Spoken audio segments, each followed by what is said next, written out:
I think I see a lot of lawbreakers up in this house.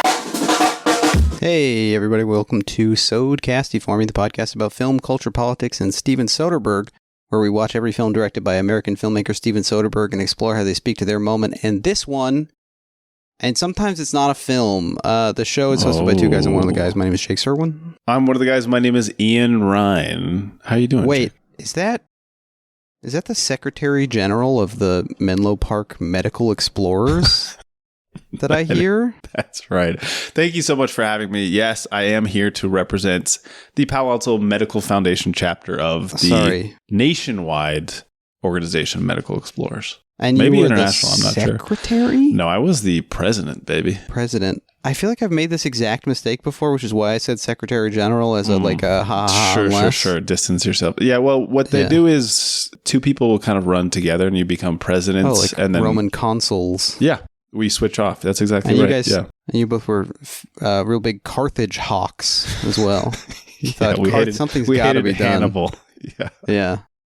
Anyway, real quick, if you'd like to support the show, you can subscribe to our Patreon, $5 a month. You get a bonus episode every other week. We cover assorted Clint Eastwood and Steven Soderbergh ephemera. It helps us keep this feed free. We do really cool stuff over there. I don't remember when this is coming out, but we've got an episode on a crazy Tamil movie with CGI Clint Eastwood in it called Jigarthanda XX. That's an insane episode. We've got, look, if you can think of a George Clooney movie with Tom Wilkinson in it, and where he plays a guy named Michael Clayton, you can probably guess what movie we're talking about pretty soon. So go on over to patreon.com/podcasty for me. Our guest today, I'm very excited to have this fellow with us. He's a comedian. He's the host of the podcast, This Is Your Afterlife. And as far as I know, he has no experience with either hospitals or drug addiction. Welcome to the show, Dave Maher. What's up? Hey, guys, I'm one of the guys. My name's Dave. How's it going? Hey. That's not true. Wow. Holy shit. We were going to try to be cool about it, but Dave was one of the what's up guys from the commercial. Yeah. He lives in a palace. He lives in a golden that people palace. don't get anymore.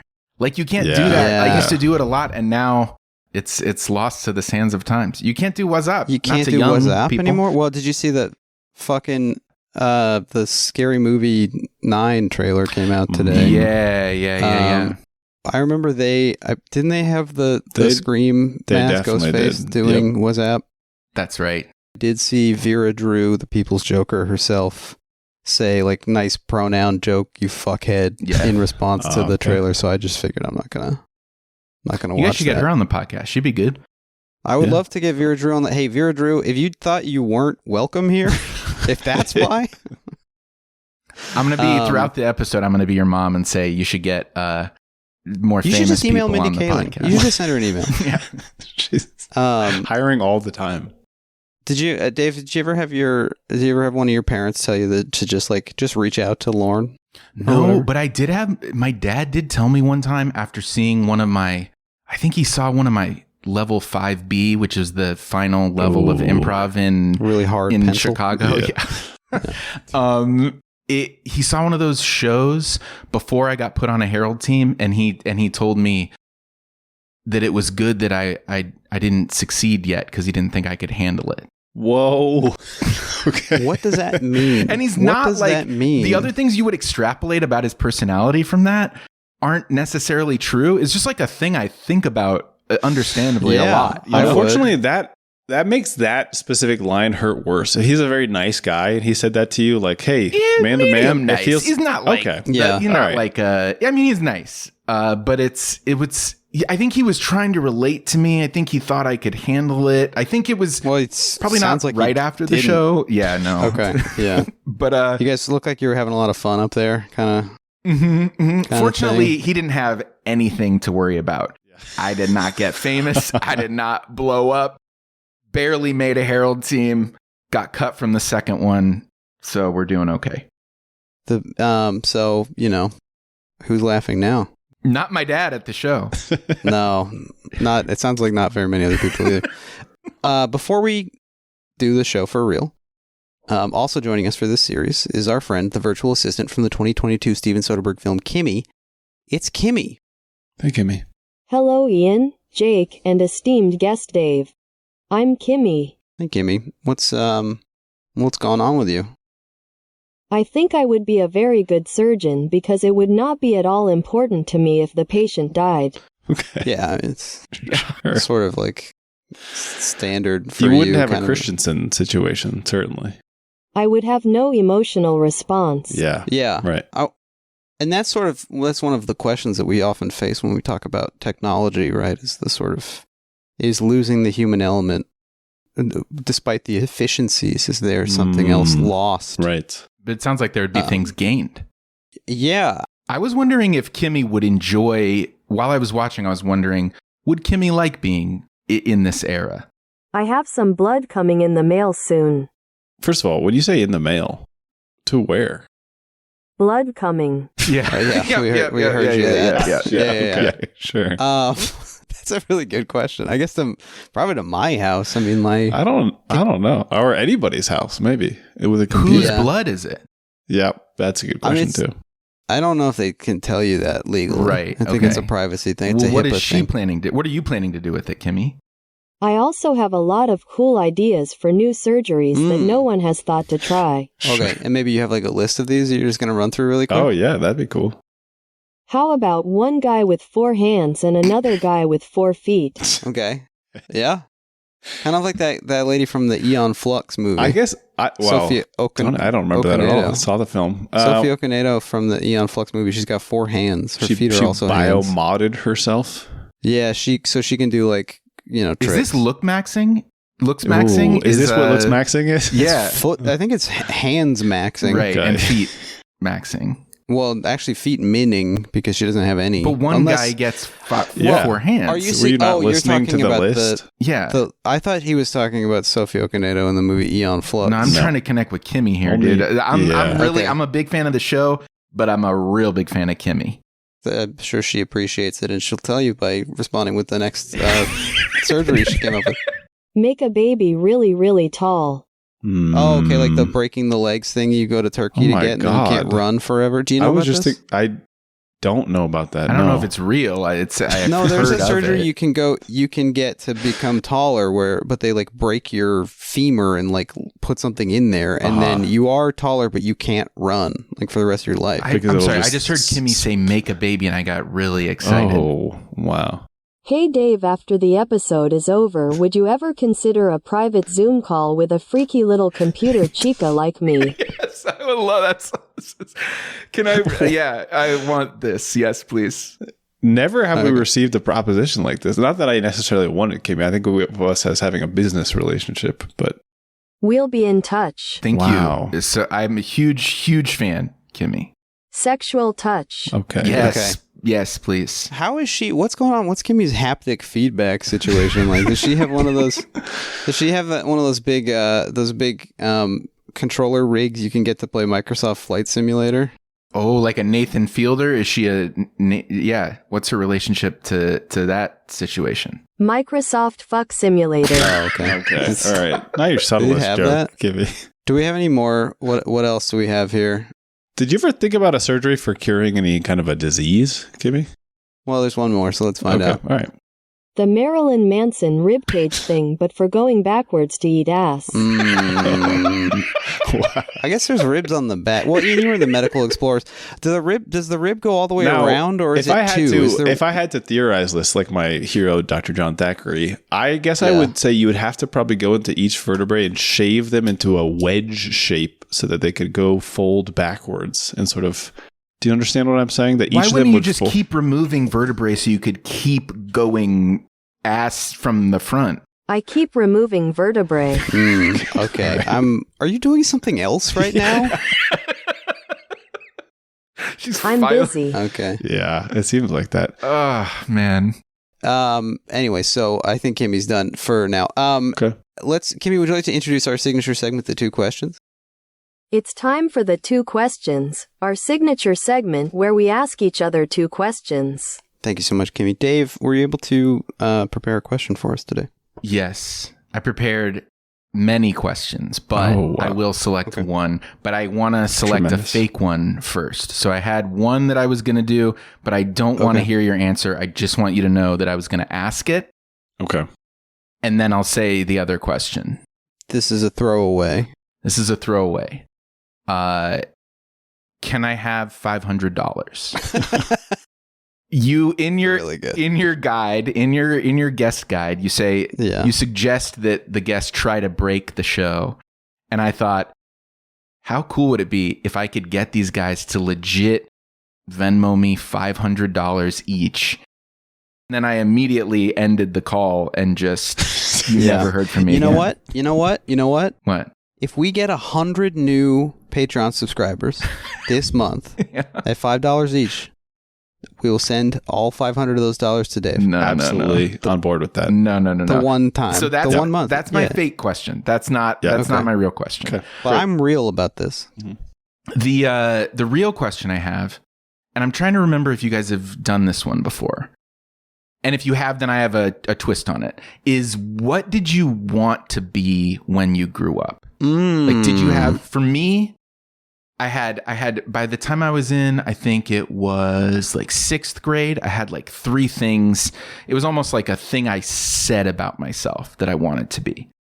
It was either an ophthalmologist, or an F-18 fighter pilot,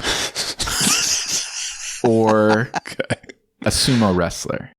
Whoa. And the sumo wrestler was because I was like I'm looking back, not even that chubby of a kid, but it was like a self-loathing, like, this would be funny to say. Well, how Japanese were you? Zero.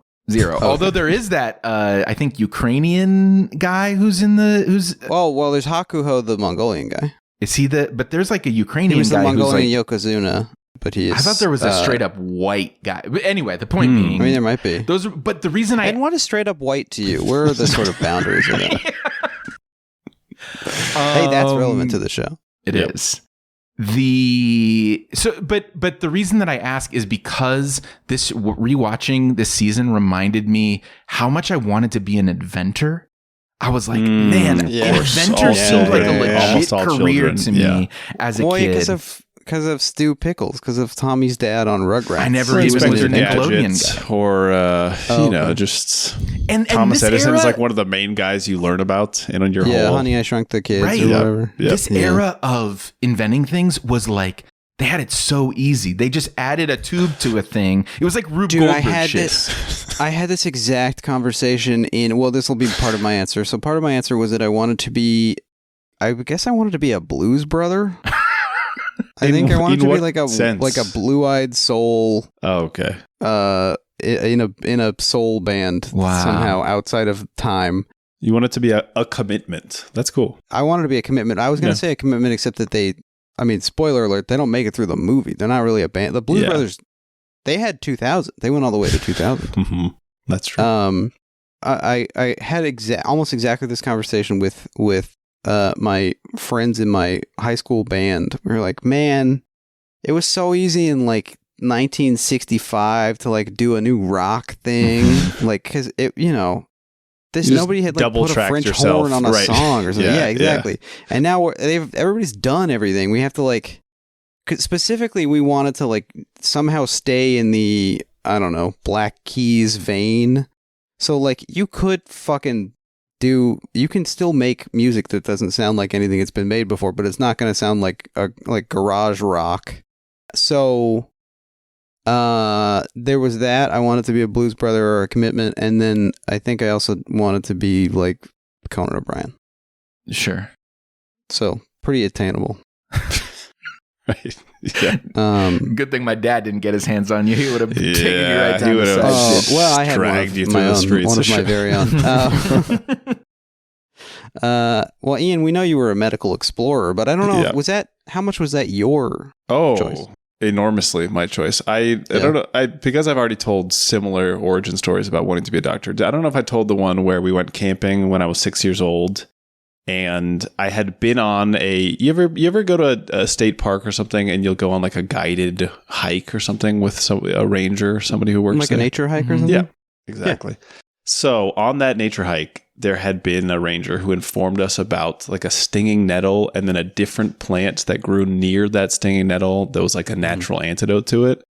So later that day, when a little pink rubber football got thrown into a bunch of stinging nettles and my brother's stung their little nettles up. You applied the learning? I applied the day's learnings, and that was for me like a truly huge moment. Yeah. That is like advanced intellectually. I wouldn't go that far, but it was. I mean, No, I had to retain like 3 hours of knowledge. Well, thank you. I think mostly it was like realizing that I could do something to bear on the world. You know what I'm saying? Mm-hmm. Like an action and not of in mine. a destructive way. That's Right. what most 6-year-olds do. Yeah, I can bear on this brick that's like hanging off the house by pulling it. 2.5 bricks. Right. Yeah. So That's very impressive. That was to me like I already know what job I want to have, so that's easy. Right. And then I answered the same way for the next 12 years or whatever. Well, but now you're healing the world with the true medicine of podcasting. Yes. I forget. They feed Was us poison there a while they specific suppress our kind of medicine. doctor you wanted to be? Maybe like infectious disease. So I guess I would have been doing like some of the typhoid Mary stuff. I would have been contagioning a little bit. That seemed interesting to me.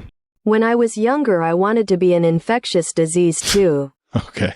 Yeah. I see. That makes sense. I think you So you could excited still do for it. our Zoom call, Kimmy. There's still time. You're gonna get really sore. Oh, whoa. That's. I don't know if I like that kind of talk, to be perfectly honest. I think Kimmy. it's really up to Dave to decide if he likes that kind of talk. I guess so. I love it. I don't want to kink shame. Okay, right. Great. Nick shame. You're doing an anagram thing. Writing a letter to my grandmother? You said nanogram. You're doing a nanogram? Anyway.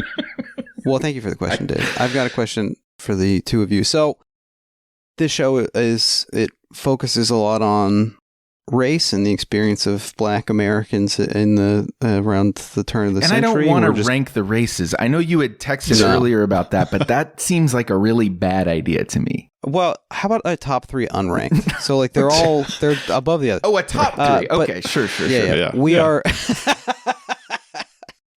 top 3 to keep an eye on. No. The top 3 races you can and most will know anticipated in 2026. Wow. Yeah.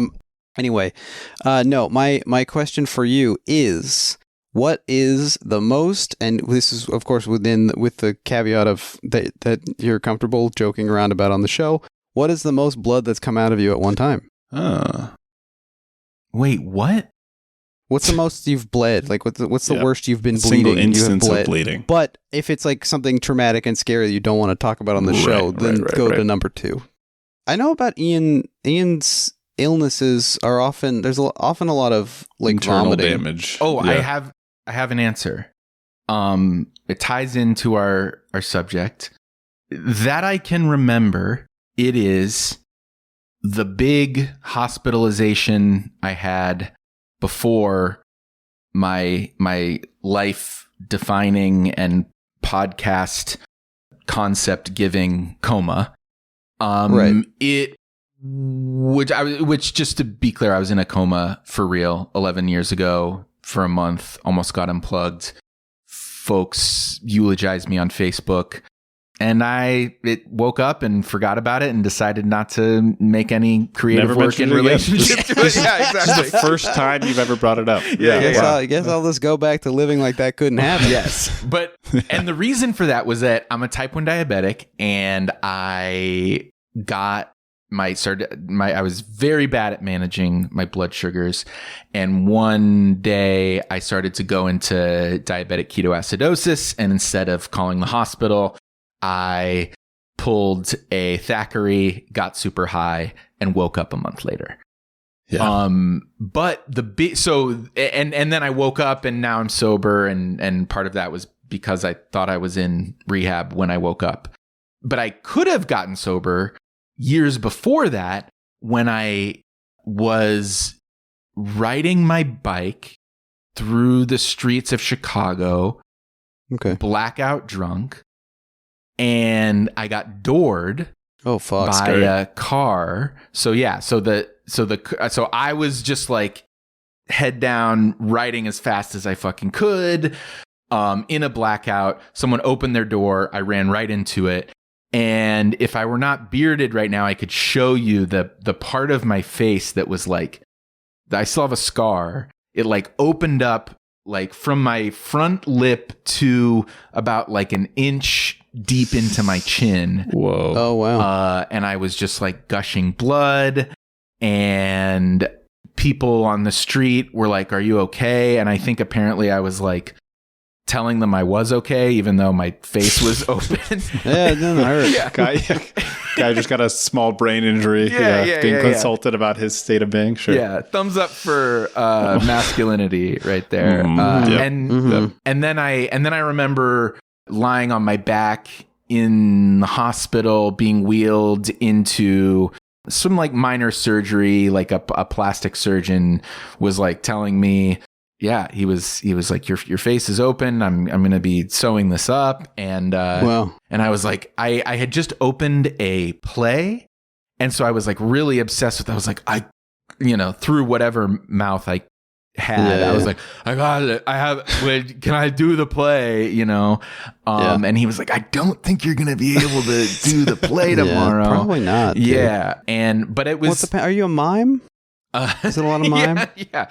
And so that was that accident was at the corner of Clark and Fullerton in Chicago.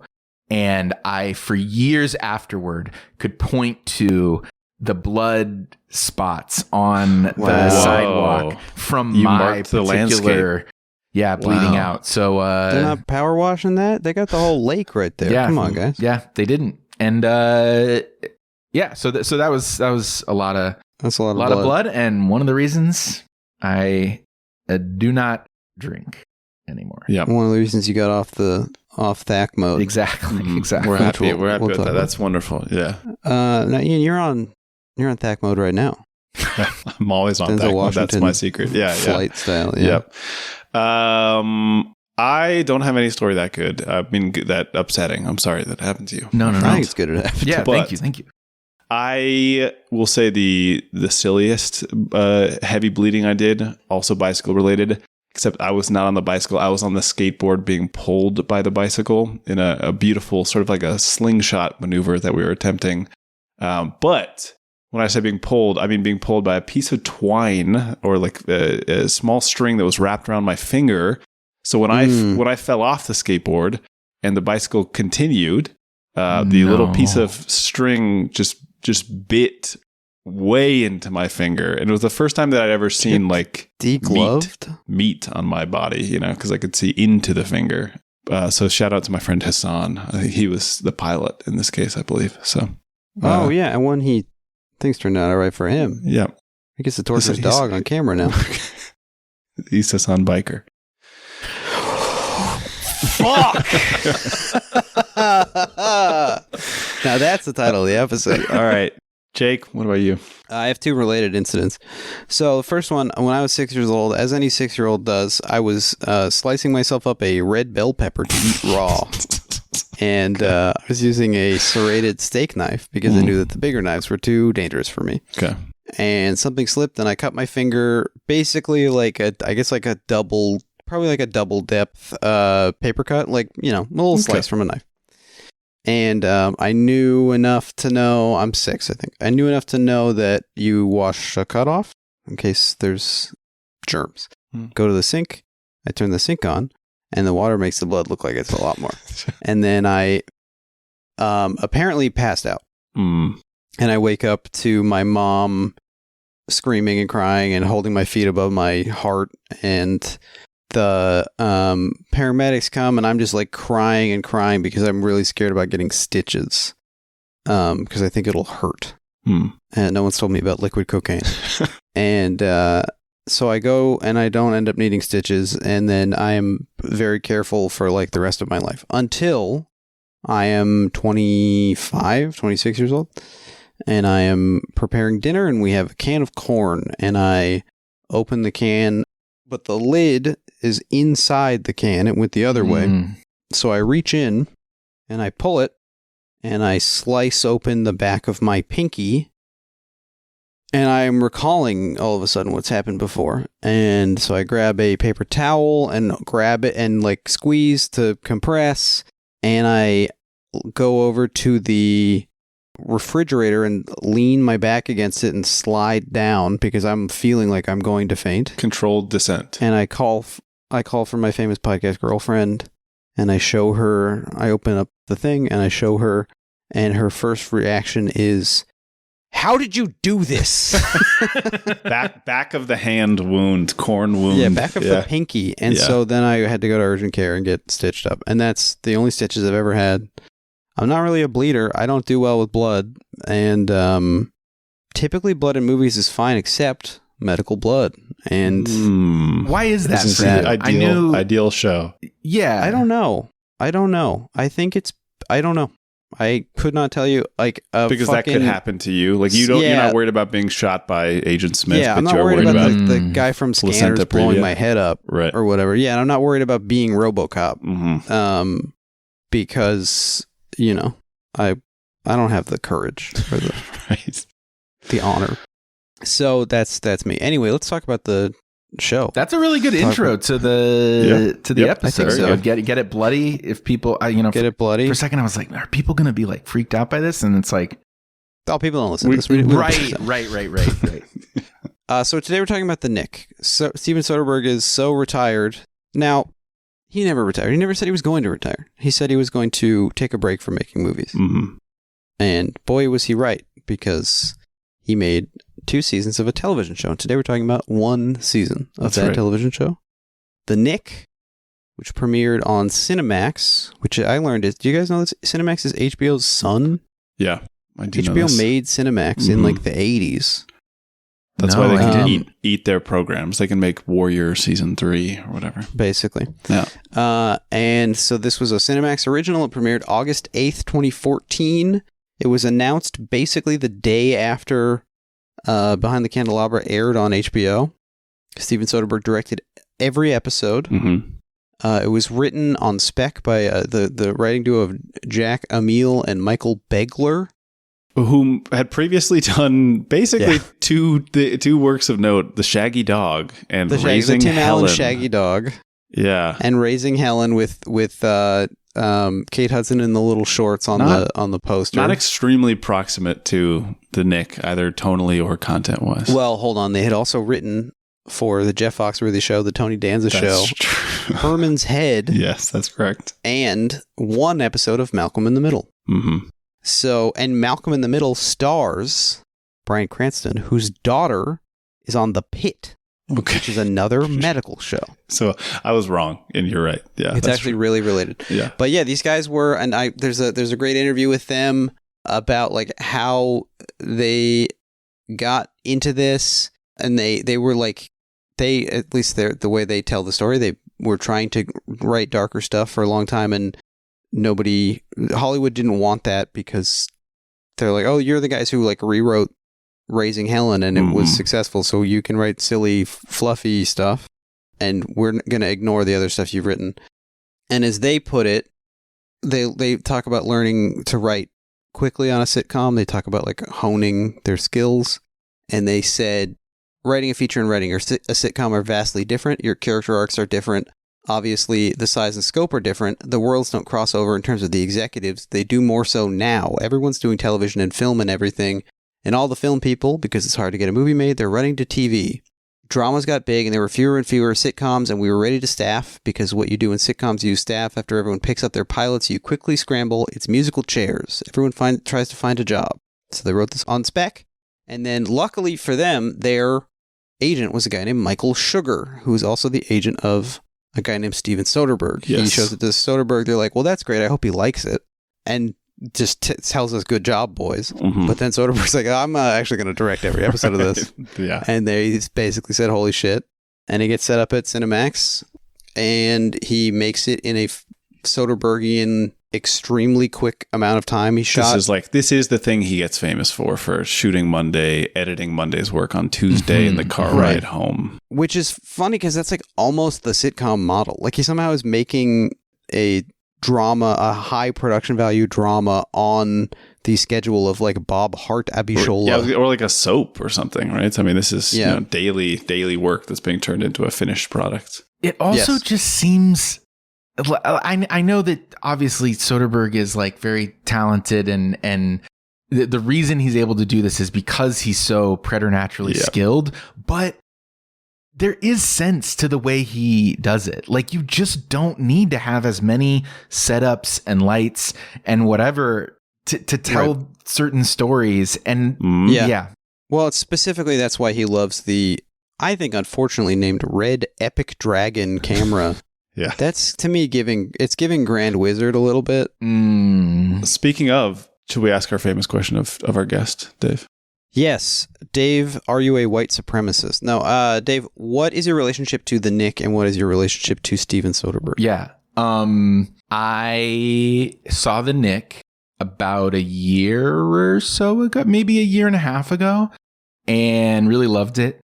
I forget why. I think we just wanted, my partner and I were, you're in that thing of looking for a show to watch together. And this was in the bowels of HBO, and we started watching it. And I remember, and actually, it's funny, 2014 is the year that I went into the coma. And when I was first getting sober in 2015, I remember talking to a guy who was like, in early sobriety, you have these like, you're replacing this obsessive behavior however you can. Right. And he was like, yeah, I'm watching the show called The Knick.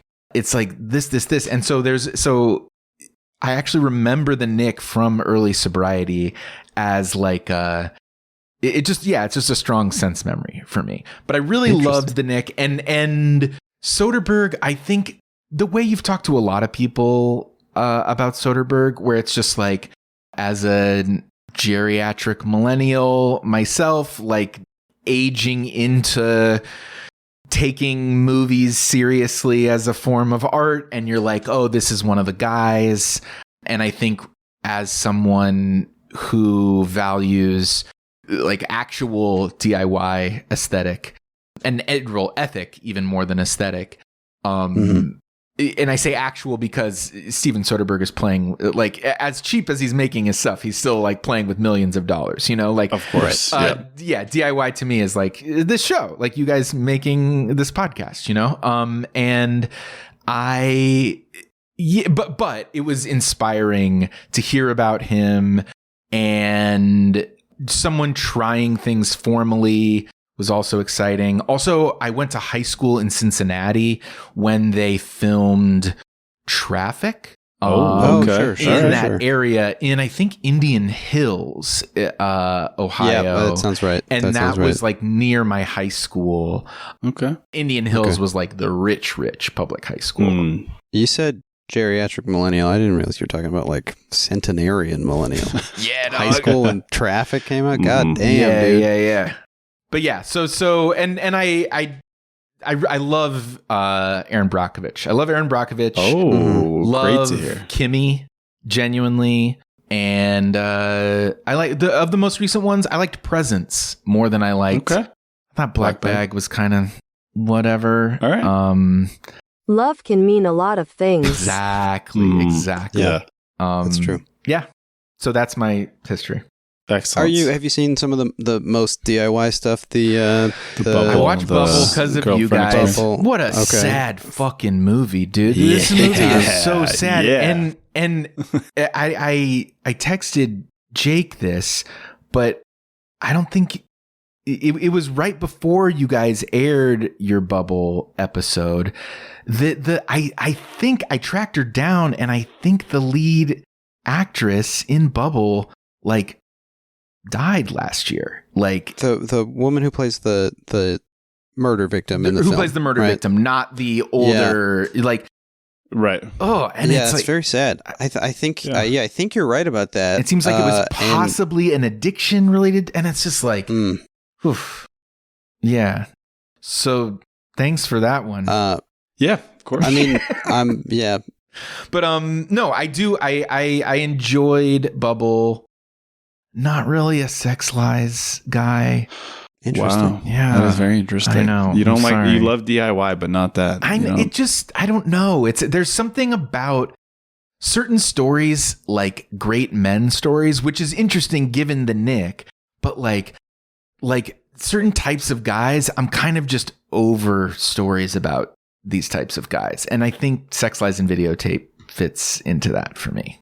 Well, let's talk about the great man. Let's talk about television, because I'm famous on this show for being a TV skeptic. Mhm. That's right. And like the Knick, I am also curious I mean, obviously it's episodic, but I'm curious what you like. Do you think of the Knick as closer to like a Mad Men or like a Decalogue or something, Berlin Alexanderplatz, that kind of thing? Like, is this because it is much more exceptionally serialized, and you can really tell that they wrote every script before they shot a single That is frame. true. That is true. But anyway, And it doesn't do a lot of the worst parts of prestige TV now, no, it doesn't. which to me is endless backstory, Yeah. predictable full episode episode 3 or episode 7 is like the Chaff. backstory episode. A lot of chaff. Yes. We don't have chaff. Repeating the story over and over again. Yeah. Yeah. But Ian, what are like the hallmarks of TV of this time for you? Would you say? Like, Well, what are the? For starters, the Knick. I watched the Knick from episode 2 live. Okay. I watched the program, so Oh, okay. I was You should watching see this. episode 1, dude. It's really good. It'll explain a lot of the stuff that might be confusing. I as guess well. that makes sense. Yeah. So it's just Is this a bunch guy of Chinese? guys. Right? That was one of my big questions. I think, first of all, I think this program is excellent, but I think this program is very television, in my opinion. I think it is. Sure, it's hyper serialized, but that is, I mean, I think that only disqualifies it from being television if you're taking a definition from like 1980 and before or something. Because this is basically the perils of Pauline to me. that's right. Yeah. For me too. Yeah. I think part of the reason this show succeeds for me is in the fact that not only is it doing the prestige stuff of like trying to question these antiheroes. We'll talk about antiheroes. As you mentioned, it's trying to bring in maybe deeper thematic questions than X-Files or I don't know.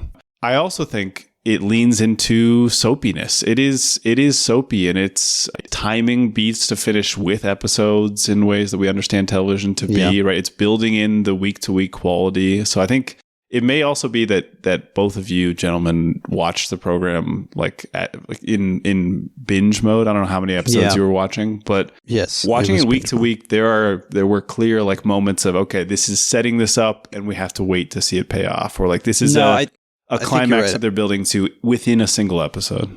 I think I might be being the guy that Dave told me I was being, because there is like the episodic structure of it, the plot on an hour to hour chunk level is very satisfying, very like tightly constructed. Each episode, especially obviously like episode 7, the one Yes, that the one Matt Soderbergh said was like the best movie of the year or something. So it's Right. also he's doing a problem as well. The TV guy. He's in trouble too. Yeah. What don't you like about TV? Oh, I just think it takes too long. I think it's a waste of my time, because in the amount of Which isn't wrong. Generally, Yeah. let me be clear. I love old kind of television. I love a sitcom. I love a procedural drama. I love a Cheers. I love a Star Trek. Yeah, I love Yeah. a Frasier.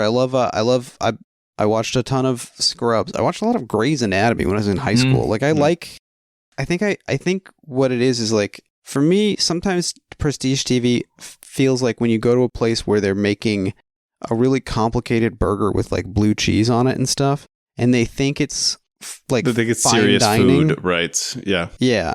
And what you've really done is charge me $24 for like a hamburger that's not that much better than In-N-Out or whatever. I don't even like blue cheese. And in this case, you said blue cheese. I was like, that's like kind of a mid, but maybe the perfect ingredient then in that way Right. for what you're trying It's to talk very about. like 2001. Yeah. Yes. Blue cheese in this, I think in this application, blue cheese is Evan Rachel Wood, Oh, okay. who's in a lot of these shows. Okay. Yeah. Yeah, but Ian's a big TV guy. Dave, I assume you're like almost everyone else and disagree I'm kind of with me. I'm a lapsed TV guy. Oh, I would yeah? say. You're a Jack TV guy? Yeah, I guess That's what they call Mormons who drink coffee instead of Jack Mormon. Oh, really? Oh, I didn't know what the hell you were talking about. Sorry. I thought you were laying the ground for my call with Kimi later. Well, Jack TV, that's some of the other Cinemax originals like Passion Cove and Hotel Erotica Cabo. Yeah. Or the opening scene of The Knick, which is the most Cinemaxy that it gets, I think.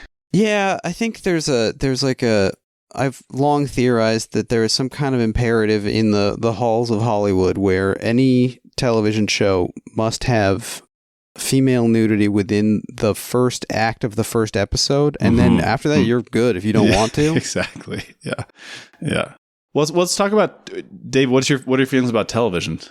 I made a whole one-man show called Here to Make Friends based on the fact that I watched 40 seasons of Survivor in 4 months of pandemic quarantine, and I love I'm a fucking pig, dude. Give me the slop. So here's the thing. I like TV. I think TV distracts people from watching movies also. I think movies is good. Yeah, and I have gotten more into movies, and movies satisfy the like part of me that wants to be going on adventures out in the world. Whereas TV is like sinking into the couch. Movies keep Indica. Movies are the sativa of screened entertainment, filmed media. Yes, sure, yes. Yeah. So I like TV. It doesn't bother me. Like I know what you're saying about what TV is, but it just feels like you're not wrong, but it's also just a rubric that's just like, I don't even know if you need to apply it to. Wonderfully articulate. That's pretty much my feeling. I don't think that Jake is wrong. Experience is you're not wrong, but that's not a rubric anyone needs to use. Yeah. So let's do a real quick plot summary let's just talk about the whole season, because it tells a long serialized story in addition to being, as you've said, Ian, well chunked. Yeah. Precisely what I said. Yeah. So Clive Owen plays Dr. John Thackeray. He is the chief surgeon of the Knickerbocker Hospital, which is a hospital in New York City in the early 1900s. It's made up, it's fake, it's pretend, but it is a hospital that is it's bled funding as its wealthy patrons have moved uptown, and now it remains to serve mostly people who don't have enough money to keep the hospital afloat. He is this star surgeon who is an innovator. He's a tinkerer. He's an inventor. He's like on the forefront of a lot of surgery. He is also dangerously addicted to cocaine that he injects. He steals from the hospital supplies and injects into himself. He learned this from his mentor, Dr. Jules Christensen, played by Matt Frewer, who we see at the beginning of the show. The show opens and Frewer is trying once more to perform surgery to save a mother and child who in a placenta previa situation. He's tried to do this a bunch of times. Never works. At the beginning of this episode, it doesn't work again. He walks into his office, blows his fucking brains out. I think it's terrific opening. I think it's really good. Yep. To do? Sets the... Nope. We've covered this on the podcast. Yes. Then then Thackeray becomes the chief surgeon. And over the course of the season, his addiction gets worse. He works on a couple of discoveries, and then he gets really competitive with another doctor. This drives him to use way too much cocaine and accidentally kill a little girl, and then he ends up being being sent to early rehab. And I think we'll talk about it at the end of the episode, but I think the end of this show is maybe the most TV thing that happens on the whole show. That's your way of saying it's bad. And I do agree that it's not great. That's not my favorite part of the season. The show sometimes is guilty of the Mad Men picnic thing, where it's like, get a load of how people used to act.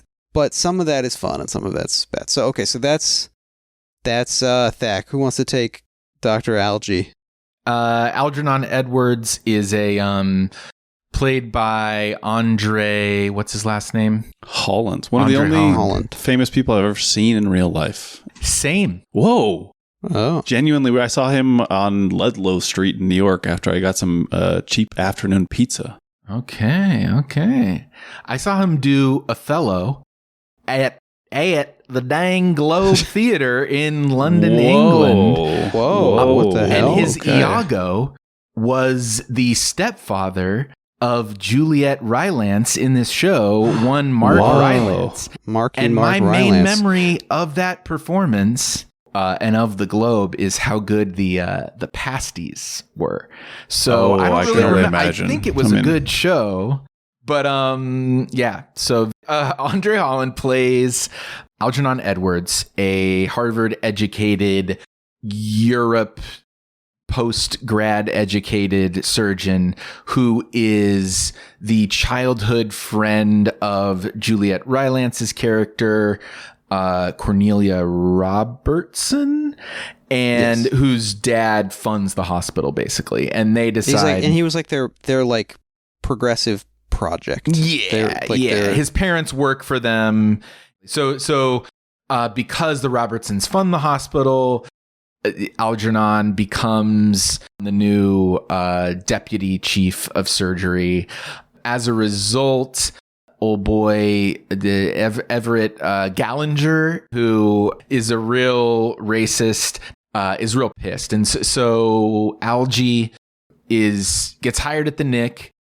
He is basically shunned to the basement. He's confined to the basement, basically, where he starts a clinic for black patients.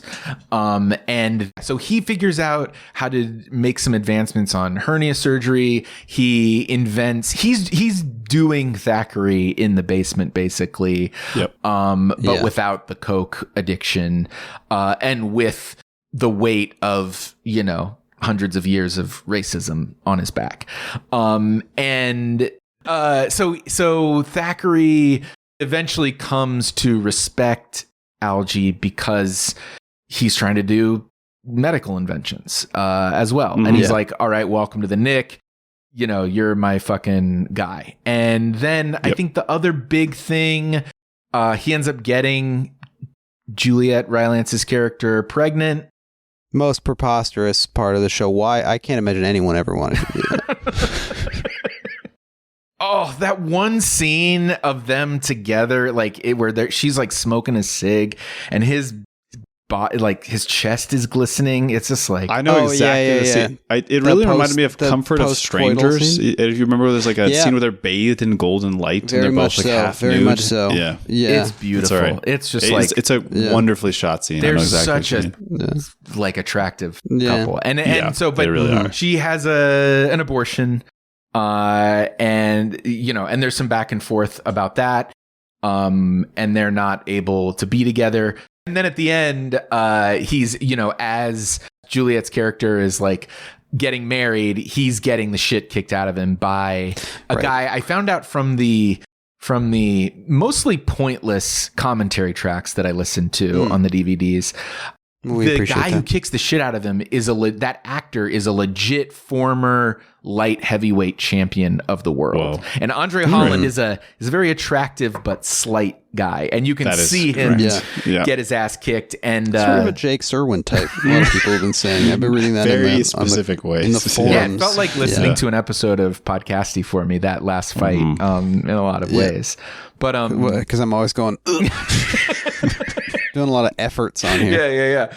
Ian, would you like to take on some of Herman Barrow's? Yeah, I could pick up a couple of these tertiary people. So Herman Barrow, played by Jeremy Bobb, is, I think, Mad Men has one of these. I think a lot of prestige TV shows have a perennial loser, like the guys that the show just loves to see. On Mad Men, are you thinking Lane Price? Who are you thinking? Oh no, I was thinking of Pete's, but sure, he's a little bit of both, because Pete's also, there's some Pete in Gallinger as well. Well, especially some of the later wife stuff. Yeah.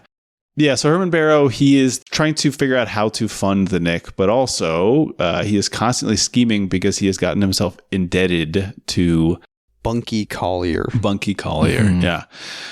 And so most of the show he spends trying to make the Knick run while also funneling money from Captain Robertson, Julia Rylance' character's father, or money that's supposed to go towards like an X-ray machine or whatever. He's trying to pay off his debt or like his weekly interest or whatever. He's kind of like the go-between for a lot of the storylines, I think, between he'll connect Sister Harriet, who I'm sure we'll talk about, or Thomas Cleary, the ambulance driver, or whatever. He's also just like conversation partner, I think, for a lot of the people in the show, which is an important television role.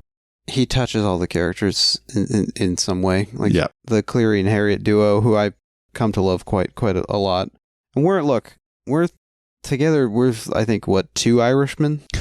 Yeah, which is more combined. than they have employed on the show.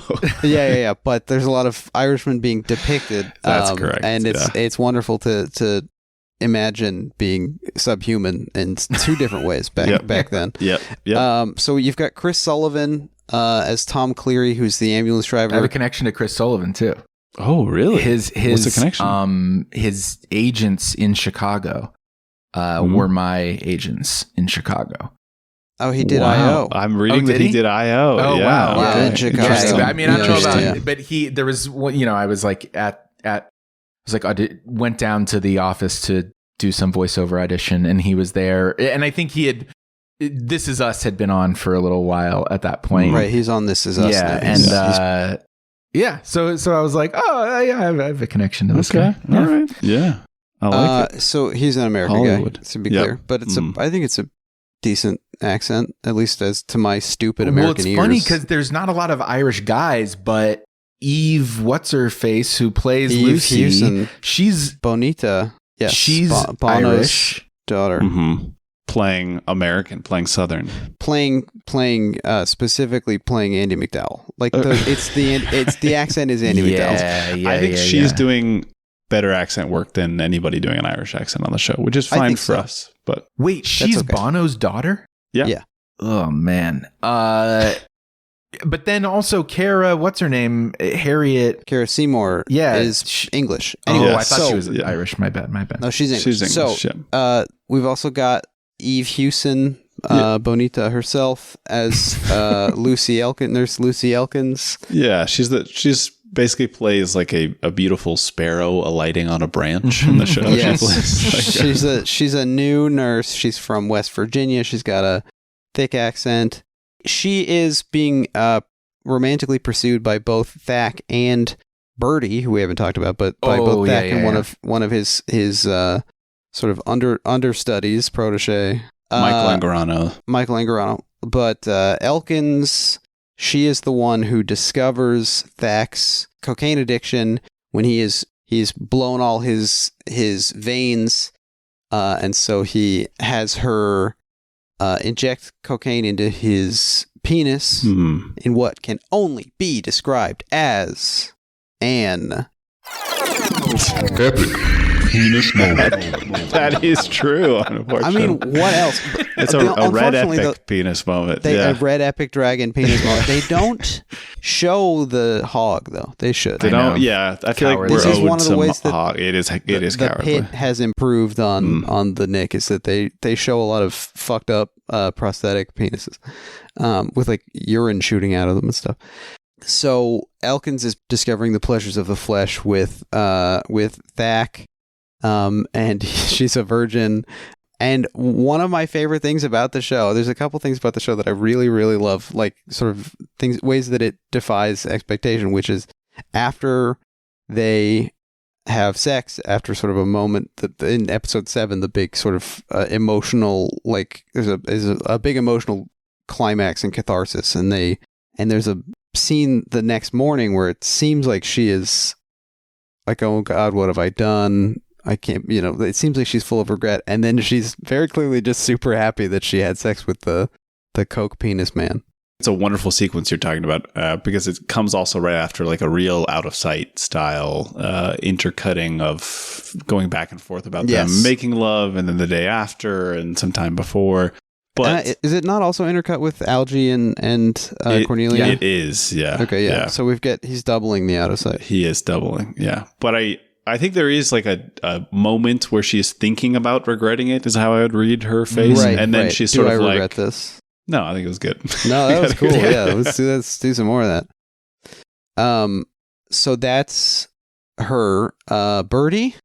I mean, I think we got it. Birdie's a young man. He's in love with Thackeray. He's in platonic mentory love with Thackeray for all of his innovations. And then over time, he comes to see the reality of this man who's dependent on substances. And he was in Haywire.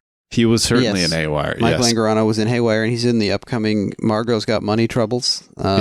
Written by our past guest, our past guest, Eva Anderson, and apparently he looks real crazy in it. I'm excited to check that out.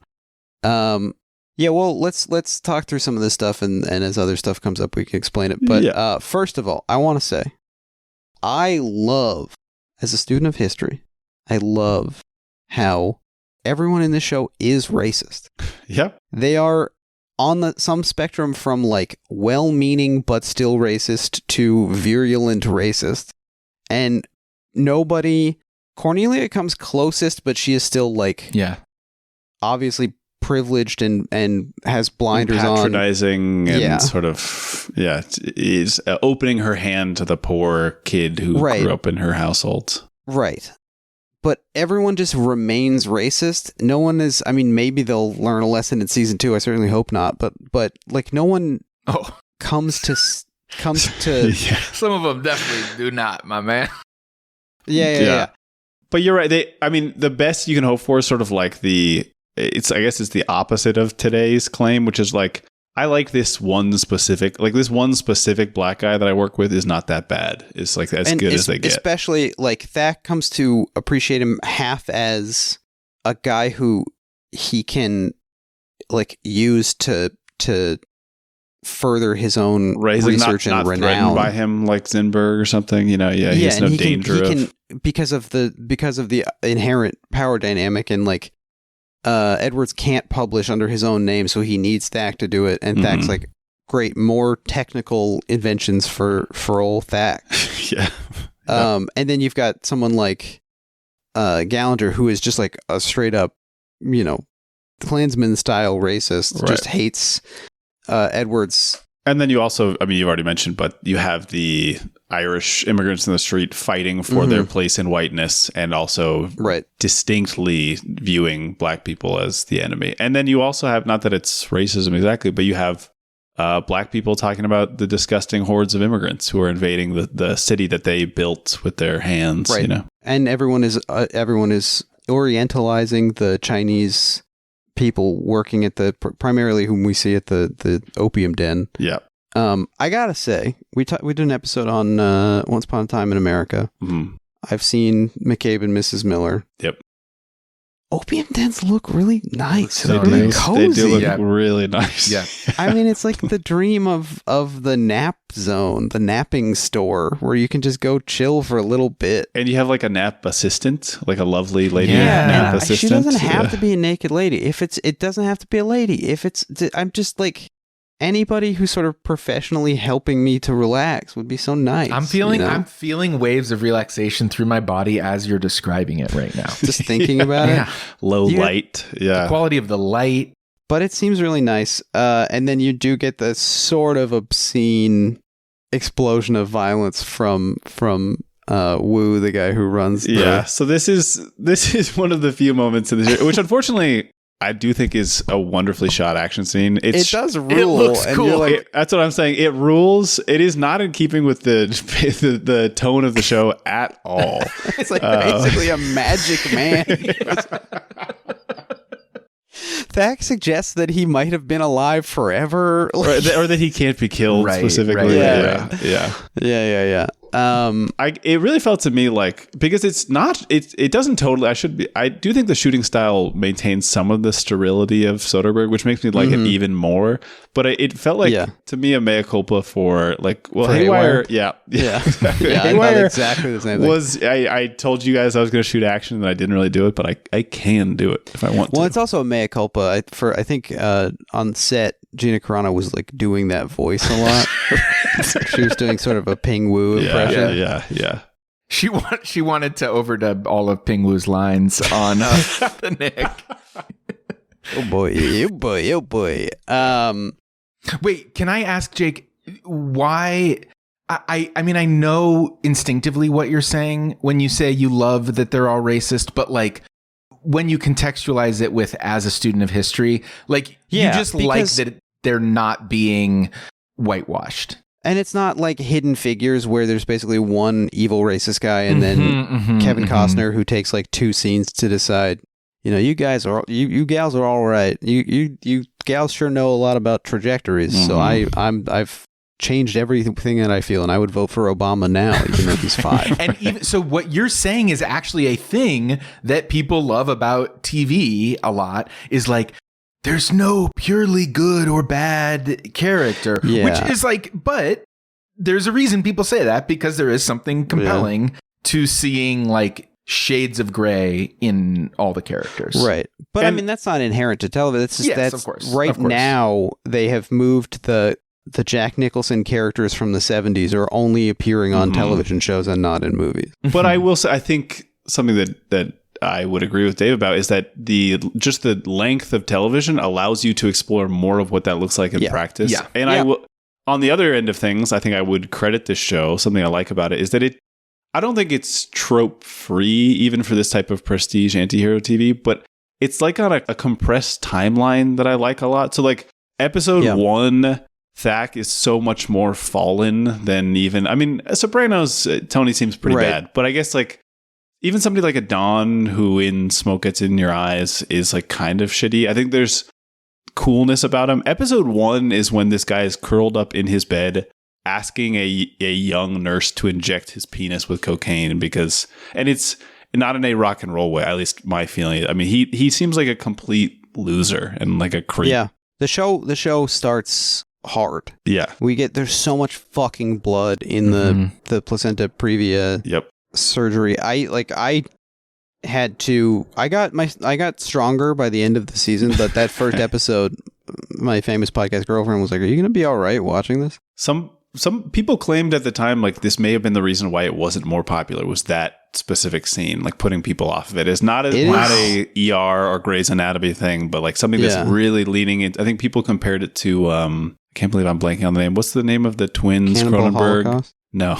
Dead Ringers. Dead Ringers. Dead Thank Ringers. you. Yeah, to like a Dead Ringers as like it really embracing the nastiness in a way that is sort of like even in trying to talk about how compelling and exciting it is to see medical innovation, also saying like all of this is of a piece with like a hall of horrors of us basically like killing people on the table like pigs or something. Well, the nastiest thing to me by the end of this was all the like scenes where it's just like scissors pinning flaps of skin open, and there you'll see like literally multiple dozens of forceps and stuff, clamps.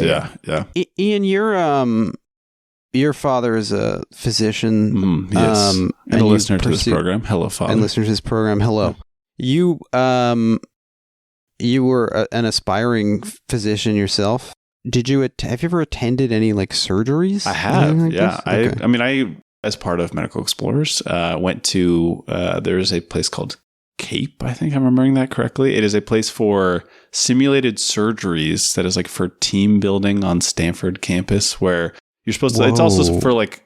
It's partly for doctors to like unlearn misogyny when talking to nurses and things like that. That's funny. Which is cool, I think. But it is so I like pretended to intubate like on a real intubation timeline, like mid surgery. Yeah, that's I mean, cool. it was cool. So that you're like many of the cast members of this show who went through like fake surgery boot camp. But even cooler because they got it from Dr. Stephen Burns. Stanley Burns. Mr. Burns. Excuse me. Yeah, that's right. Of the Burns Archive, Mr. Burns. Yeah. Yeah. This is a guy he is an ophthalmologist. This is the funniest part of it. Is it like so for some people in New York City, when they go to like get their eyes checked, they have to walk through a house of horrors, the world's largest collection of the most fucked up photographs you've ever seen in your life. Yeah. This guy has a collection of photographs documenting not only early medical practices, but also like Civil War photographs, Jacob Riis style early sort of urban life photos, which I think also had a big impact on this show. But these have been used as sort of research materials for a lot of movies, Gangs of New York among them. And he not only was his archive used, but he himself was like the medical consultant. Yeah, I mean, I don't think we're boring Robert Eggers people who would say that intrinsically to be historically accurate makes a piece of fiction great. Right. But I would, I guess, somewhat boringly say that I do think it is part of what makes this program great is the fact that I don't even know if I would say it never does. I think a thoroughly researched attempt to depict I'm the not saying experience of being alive in a historic period is usually pretty interesting. Yeah, no. I'm just saying that to me that in itself isn't enough to say that something is interesting, I guess. It doesn't deny the need for interesting direction writing. These Case in point, on the commentary track, you get used to the writers going, and what's interesting is the story of the bear eating a grandma. That actually happened. We looked up in the newspapers, and that was actually a story that happened. End of anecdote. And you're like, okay, well, that's fine. We cannot start saying that it is not enough to just read something that happened in the newspaper, because the Patreon does cover a lot of the costs of the show. Oh, come on. You guys comment. You guys do silly little Jake. Yeah, we say that's really, really funny. Yeah. Wow, that's crazy. Oh, shit. Yeah, I think it goes hand in hand with your description of sort of like dedicating the show to being racist the entire time. It turns the texture into part of the story in a way that I think it feels like it legitimizes some of the soapier elements. I mean, I love good melodrama. I like to watch the dramas of human life play out. I was thinking about medical shows. Make that a quote. I love to watch the dramas of human life play out. What am I? Description of the I'm show. not made of stone. No. I was thinking about medical shows because in preparation for this, I mainlined season 1 of The Pit, which is much more, in a pleasant sort of throwbacky way, can be really like preachy, and it seems like every issue facing medicine today happens. It comes up in this one day at this hospital. But I was enjoying that, and I watched the first episode of ER, which I'd never seen. I watched a lot of Scrubs and Grey's Anatomy, as I mentioned. I was thinking, like, what is the draw of why do television and the medical show or in the medical procedural go so well together? And I think it is because there's like, this is a totally non-contrived way to bring life and death stakes into the same set that you can keep using every day, where everyone wears the same clothes because it's policy. Right. And you can have new characters come in all the time to interact with your existing characters. I mean, it's like who can themselves bring issues of the day to, right. And there's high tension and there's high emotion because of what they're experiencing. And then it's funny how much, like, would you tell someone who likes medical shows to watch The Knick? Yeah. You I think would. so? I think I would too. I mean, would it be somebody who's like burned through the other ones? Or if someone is getting really into Grey's Anatomy and Chicago Med, would you tell them you should check out The Knick, Chicago Med, former employer of mine. Oh, wow. What did you do at Chicago Med? I had a moment watching this show where the character, Bunky Collier's like stepson or nephew or something, who's the one who gets his leg almost chopped off by the sawbones. Yes. Yeah. When he's like wheeled on the gurney into the Knick and he's just like wailing, he's just like, ah! Sometimes I'll like have thoughts and I'm like, that would be a funny acting job to have. And I had that thought. And then I remembered that I literally had that job on Chicago Med playing the character Barry's gurney guy. Wow. And I was an uninsured homeless alcoholic. Pre or post coma related question. to substance issues? Post coma. Oh, wow. Okay. And can I ask? Yes. Was this cathartic for you, or is this? No, it was. It was on my way to. It was. satisfying in the sense that it was a professional job, Sure. and I was closer to getting a SAG membership that I'm now lapsed on because you can't get enough jobs with having had just the membership and then moving to Cleveland. Yeah, that makes it tough. Yeah, That makes it tough. Ferris Yeah. Gurney guy here with us right now? Oh my God. I think that was it. Goosebumps. That was I got goosebumps. Yeah. Wow. Thanks, guys. Thanks. I was there. Oof. Yeah. But I would not. I think you're doing the thing, the TV condescension thing again by saying someone who's into medical shows. Like, I mean, I do know that some people are like that, but for me, it's just like that's I lump Grey's Anatomy in with Survivor as shows with enough seasons that you can be depressed and watch the whole thing. It's They're functional. depression shows. Can I just, in my defense, I'm also condescending about movies. Yeah. No, I'm not. Thank you. I'm just trying to like, cause you're asking good questions, but I'm trying to wrap my head around like why it like doesn't. I'm like, I don't know. Like, so cause in some ways I would recommend it to someone who's like, I want to be a completist about, but I think what that shows is that most people don't think about media like this at all. Like most people would not be a completist about a genre of show. So if they're already thinking that way about media, then yeah, you recommend the Knick to them. But if not, then they're going to be like, what is it on Netflix? Yeah, Is it? I'm much more likely to recommend this to it? someone who likes Steven Soderbergh than someone who likes shows set in a hospital.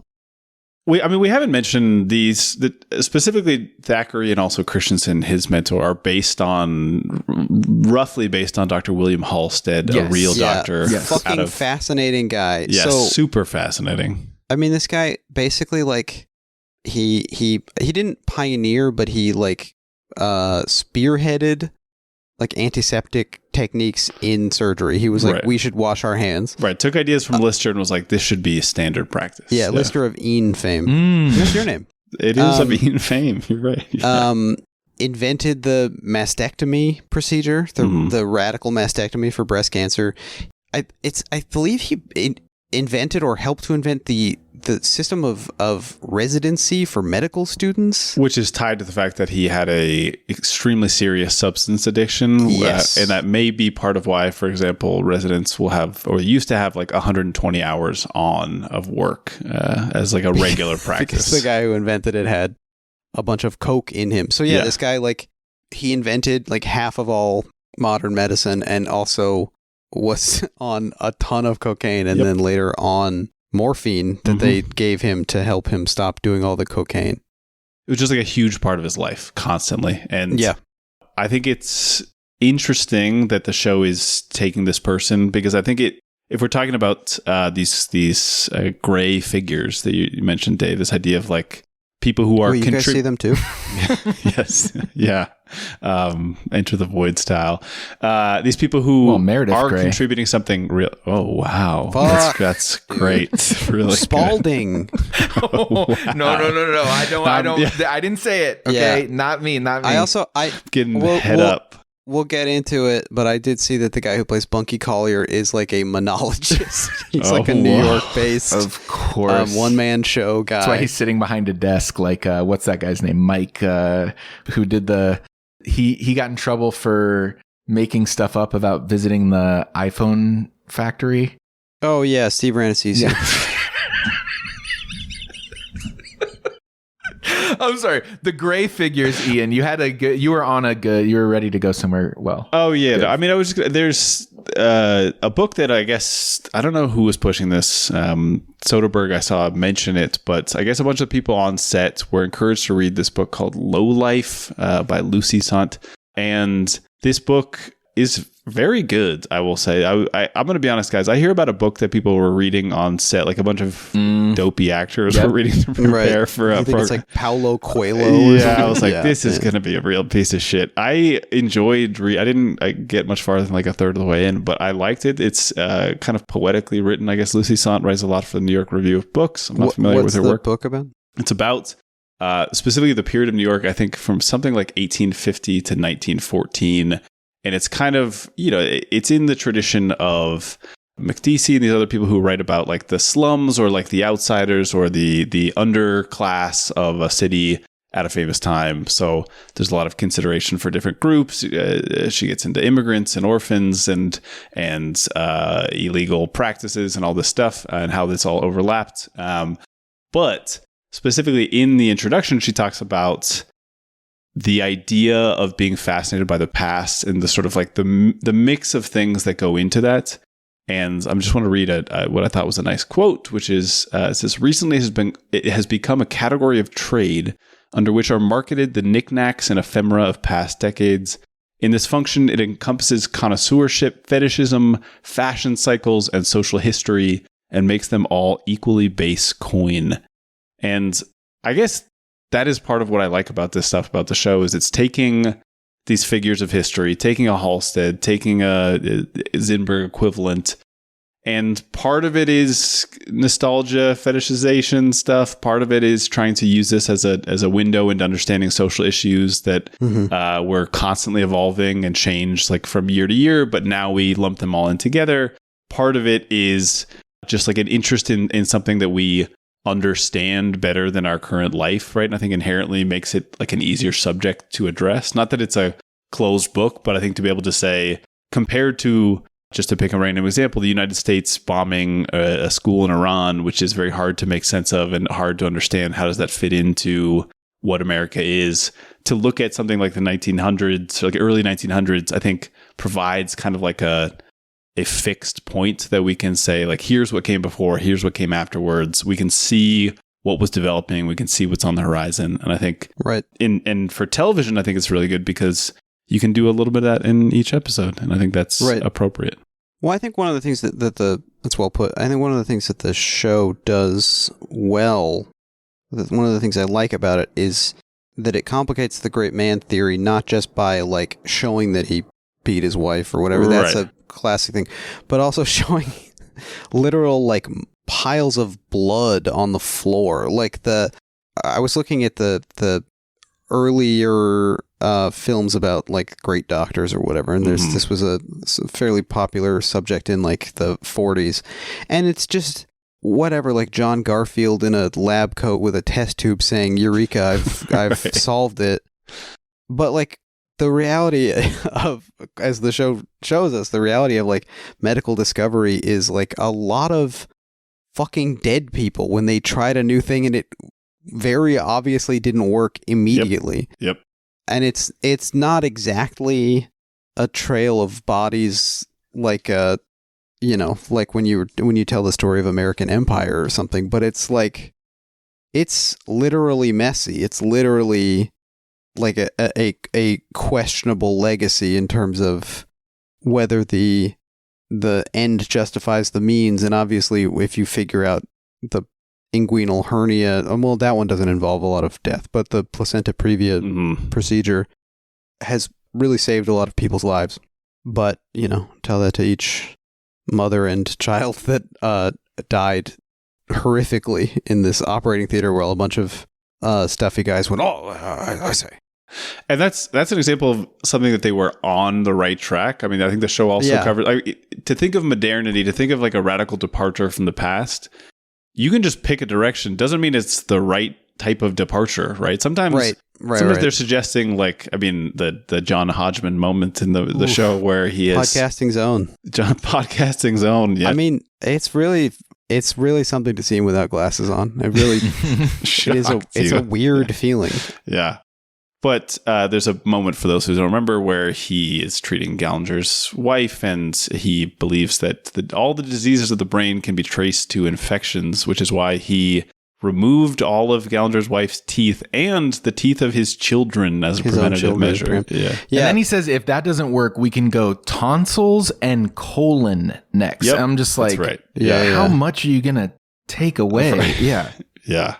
Yeah, I mean the teeth thing is horrifying and speaks to like the intermingling of quackery with like actual rigorous study, often by like the same guy, Thack included. Well, one thing from the commentary about that doctor, I guess, is based on a doctor named Dr. Cotton, or maybe that's the character in the show, but it's based on a real guy, and he is lauded because at first his techniques were working, and with the benefit of hindsight, they think it's just because he started cleaning things a little bit.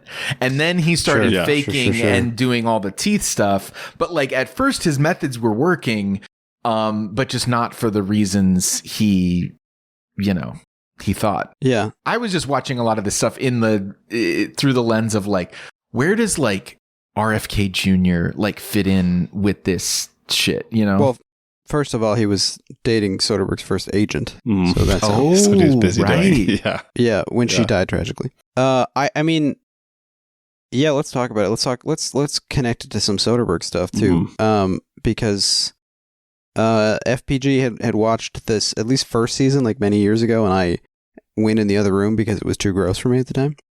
I'm stronger now, and when we started watching it in anticipation of this episode, she was saying like, this show is really mean-spirited. It's really bleak. And I think some of the ways that comes up are things like the pulling of the teeth, and I've pulled my own children's teeth. Yeah. Or like the rat stomping. Yeah. The multiple babies who die of neglect basically off screen with there's no lesson learned from, like, it doesn't not happen again. Like, that's fucking brutal. And it feels like some of the angrier Soderbergh that we've seen from like Side Effects specifically is what I was saying. And of course, Side Effects also has psychiatric mistreatment as a major theme.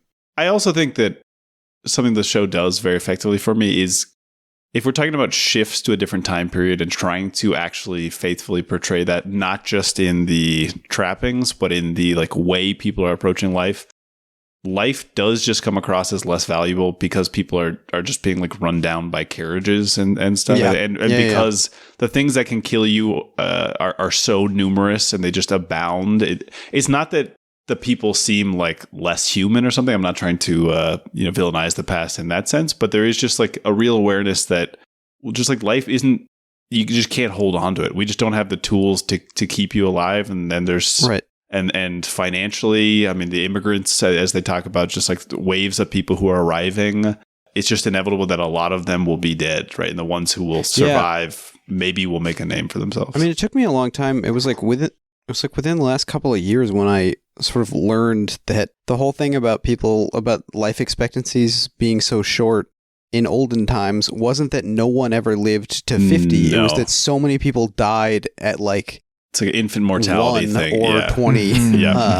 That it brought the average down. You still had old people. Yeah. It wasn't like Homer of Greek myth fame was 30 and just looked like that because of the time. He was like, people could become an old guy. It was just rarer. Well, so it's like, do you agree with your famous podcast girlfriend that this is cruel, or are we positing that like life was somehow crueler then? I would believe that it maybe was in some ways.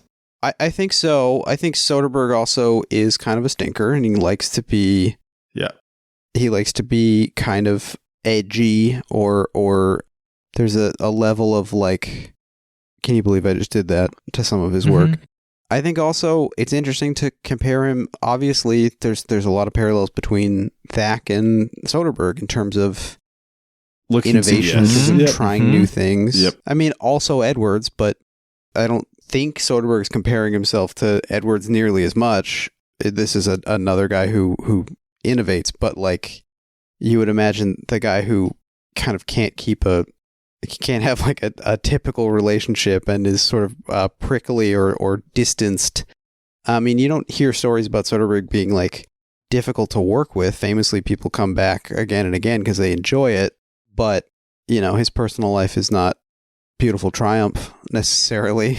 Right. And writing the line between, is he maybe trying to catch himself? Is he innovating for the sake of actually trying to contribute to the art form or medicine in the case of Thack? Or is some of it self-aggrandizing? It seems like Soderbergh could be investigating. Is this just for me? Is this just to be the guy who did something different? Well, and at what point you're innovating just to be different, but the motivation for it doesn't matter because you end up benefiting all of humanity anyway. Sure. Yeah. Right, but sometimes you do Mosaic, which is not hurting anybody. What was that website that he was on? Do you remember what I'm talking about? Fucking Zunko or whatever it was, the one that Doug Lyman made. Right. Yeah. Yeah, I'll have to look that up. Yeah. But yeah, sometimes I mean it's obviously it's a whole different ball game in terms of if you're innovating in a industrial creative field and you crash and burn, you might lose somebody money, but they're not going to bleed out in front of you. But it's a whole other thing when it's called Nibblebox. Nibblebox. What is it called? Nibblebox. Yeah. This was a Doug Lyman backed website where real filmmakers would mentor you online. It was a really early, like, maybe the internet can connect famous people to regular people. This was around 2001. Mm-hmm. And a bunch of there was a Variety article where a bunch of directors were like, yeah, we're totally doing this. I'll mentor people. And I don't know if it ever got off the ground, but I got a bunch of money from Vivendi Universal, as it was then called. Speaking of Nibblebox, I want to talk about the sex in the show. Skeptical eyebrows. Yeah. Yep. Yeah. I think it's sort of a typical Soderberghian depiction of sex where he can be really, as you mentioned, like really a real romantic, a real kind of flirty filmmaker. Yeah, not just I'm gonna say erotic. Sexy, I'm gonna say straight erotic. up. Yeah. I think and then sometimes it's like distanced and kind of gross, and with the practicing the balloons on the Chinese sex workers who do seem game, and they are being paid for their work, which we appreciate. And he certainly has a respect for them. I don't think, like when Thack is sending them away in the cab at the end of the day, he's genuinely grateful to have.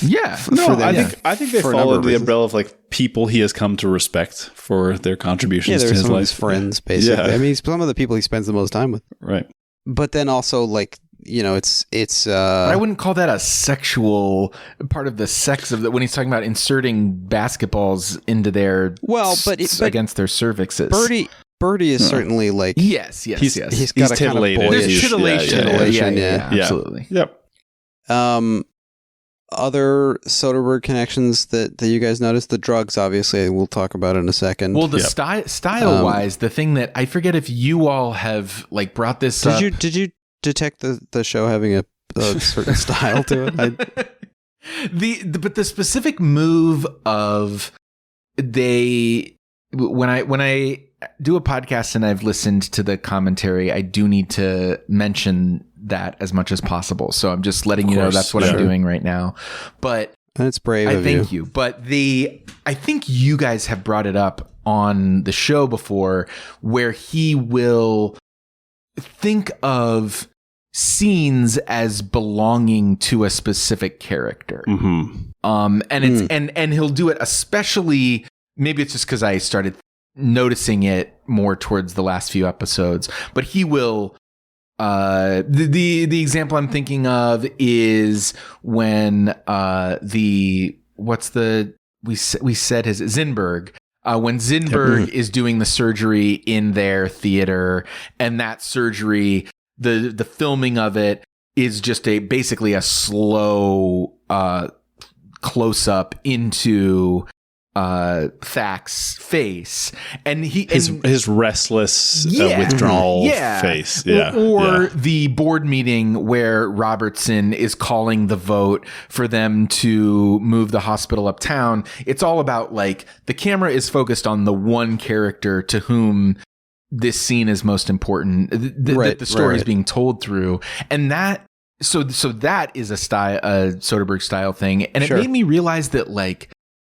I think the thing of these guys that you've focused on with the podcast is that I think you've focused on storytellers, on like people who are very like, and that to me seems like the exciting thing about Steven Soderbergh and why all of the technical innovations are like not just him going up his own ass, is that it's about like telling the story effectively. So like the reason he doesn't need a bunch of setups is because he's only focusing on the one character to whom the story is most important. And like they don't need to be perfectly lit or whatever. And so that is what's exciting to me, is that like, these guys who are kind of like, they don't forget the technician aspect of their job.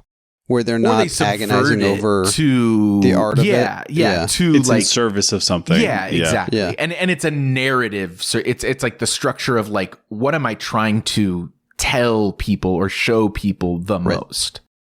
I mean, to me, that's often what makes a good filmmaker. Yeah, that's why I think it's probably a big... I don't mean to exclude... Stupid. Forget I said it. No, come on. No, I'm saying this is a very good observation. I appreciate it. I'm saying that's one of the things that I am drawn to the most in filmmakers is like, damn, this guy's really using the tools of the form to very effectively convey whatever they're trying to convey, as opposed to, I'm not watching a ton of Stan Brakhage. I've enjoyed what I've seen, but it's like not the thing that excites me as much as somebody making as much as like The Wages of Fear or something, you know what I mean? Or even like this movement. I'm curious what you guys would have much more insight into this than I do, but like the movement of like, it seems like all the prestige guys these days are trying to film on big fucking cameras or big something with format. VistaVision. Yeah, VistaVision, bajillion millimeter. It's like, I don't know. I've read that a lot of that is I've read speculation that a lot of that is basically a way to convince the studio that letting them shoot on celluloid is a marketing like a smart marketing play. Yeah. Then you can say it it's has shot some on type of play with the audience. Yeah. Right. Because they just want to use celluloid instead of shooting digital. Okay. But I mean, it is cool. And I think it's cool to, I don't know if you can do it effectively. But it seems cool almost like the opposite of what we're talking about, where it's like they're just filming it to say like, well, this is in blank aspect ratio, I mean, I think it's silly if you're shooting. If you told me that Sentimental Value was shot on VistaVision, I would think that was a little silly. But shooting like one battle after another, or like the Wuthering Heights movie was shot in VistaVision, I didn't see it, but shots of moors and like rapturous close-ups of flushed cheeks, that seems like something a big format would be good for. But then also I think it's cool to shoot a claustrophobic nightmare about being held against your will in an institution. Shooting that on an iPhone is also an interesting idea to me. Sure. And I think something that is extremely impressive to me about the show also is that he gets a real range of like lusciousness. Yeah. Ranging down to something that feels tight and sterile and upsetting. But I mean, he doesn't indulge a ton of like really conscientious camera work. I think there are a couple moments, there's like a tight shot on a candle in the opium den that I think is very beautiful. And there's like a tracking shot of Cleary and Harriet walking through the streets between these immigrant stalls and stuff. I mean, there's some showier moments, but I think for the most part, I totally agree with you, Dave, that anything that is happening in terms of camera work or in terms of the natural lighting that a lot of people made a lot of when the show came out, all of it seems like it has a function in the scene besides just saying, look at this. This is like a cool thing to do, basically. I read there's an interesting interview by Matt Patches with the production designer of the show. Howard Cummings, who also worked on Contagion, who talked about how Soderbergh kind of joked around about shooting it in black and white and was thinking about the Elephant Man and stuff, the Lynch, and then determined that through production design they could make it largely black and white. And as Cummings put it, the color is blood. So it's like, with the exception of the Soderbergh piss yellow, which, hey, paging Dr. Noah Wiley, Right. the piss, Yeah. you get a lot of like stark black and white in the clothing, obviously, but also like the sort of especially when they're in the room with the patients, the sort of convalescing room or whatever, is like often almost black and white. And then the like shocking deep like brown red of the blood is a real it's all the punchier for that. And I would add to that something we haven't mentioned, which I think is the terrific score of the show, which the Cliff Martinez is bordering on. I mean, it's closest to Solaris. I think, if we're making connections, it's doing beeps and boops, and it has no interest in being somehow. Yeah, but it doesn't feel to me like whatever Tarantino using Bowie in Inglourious Basterds. Like, it doesn't draw attention to itself as anachronistic somehow. To me, it did in a good way. Right, the first time I heard it, I was like, because I think part of the reason why I like the Knick so much is it's one of the first times I can remember being super into, like, I am the kind of smooth-brained baby that is like not as into, but tall, really, really tall. Yeah, exactly. But like, I think there is an aspect of me that is less interested in black and white movies because they are black and white. That like, can happen. I'm like, not into old movies, like something that is a period piece. The babies here is immediately less interesting to me because it just feels, if I'm going to justify it, it feels like pretentious in a way to be like, it is self-serving. It's like so much about the periodness of it. But the thing that's exciting about the Knick is that, like, the minute I heard the score was literally the first time I got really fucking excited. And I was like, oh, this score is allowing me to feel, it's reminding me that, like, people in 1900 didn't see the world in black and white. I was going to say the chair around and telling you that Shakespeare was the first rapper. Yes, right. Exactly. This is intense. This is scary. This is real. Entry in Like, strange there were lands. real people. Like, you could have lived back then, and this is what it was like. And that is like, that's cool. I mean, that's just like one of the coolest fucking things about the score, I think, is that it makes you be like, oh, you could feel the things you feel from hearing an electronic pulse in the year 1900, even if those instruments couldn't make that. And the only other thing that I would add is that I think on top of that, I totally agree with you. I had the exact same feeling, Dave. But I also think it's doing something which is useful for a historical piece, which is simultaneously reminding us we are looking back at this thing, and like this we are imposing our reading onto these moments, and like our understanding of this thing is tainted by, our awareness of the rest of history, basically up until now. So I think the fact that it can, for me, do both of those things at the same time, and it's not even like that heavy of a score. I think it's used pretty, if you'll forgive me, surgically in the show. I think is like a incredible achievement. Cliff Martinez, big ups. Cliff Martinez, the GOAT. I mean, Dave, you mentioned this electronic pulse, and it made me realize that, like, I don't know if this is deliberate, but a lot of what they're dealing with in the show is electricity, and like there is this hum and crackle of a brand new change. sound.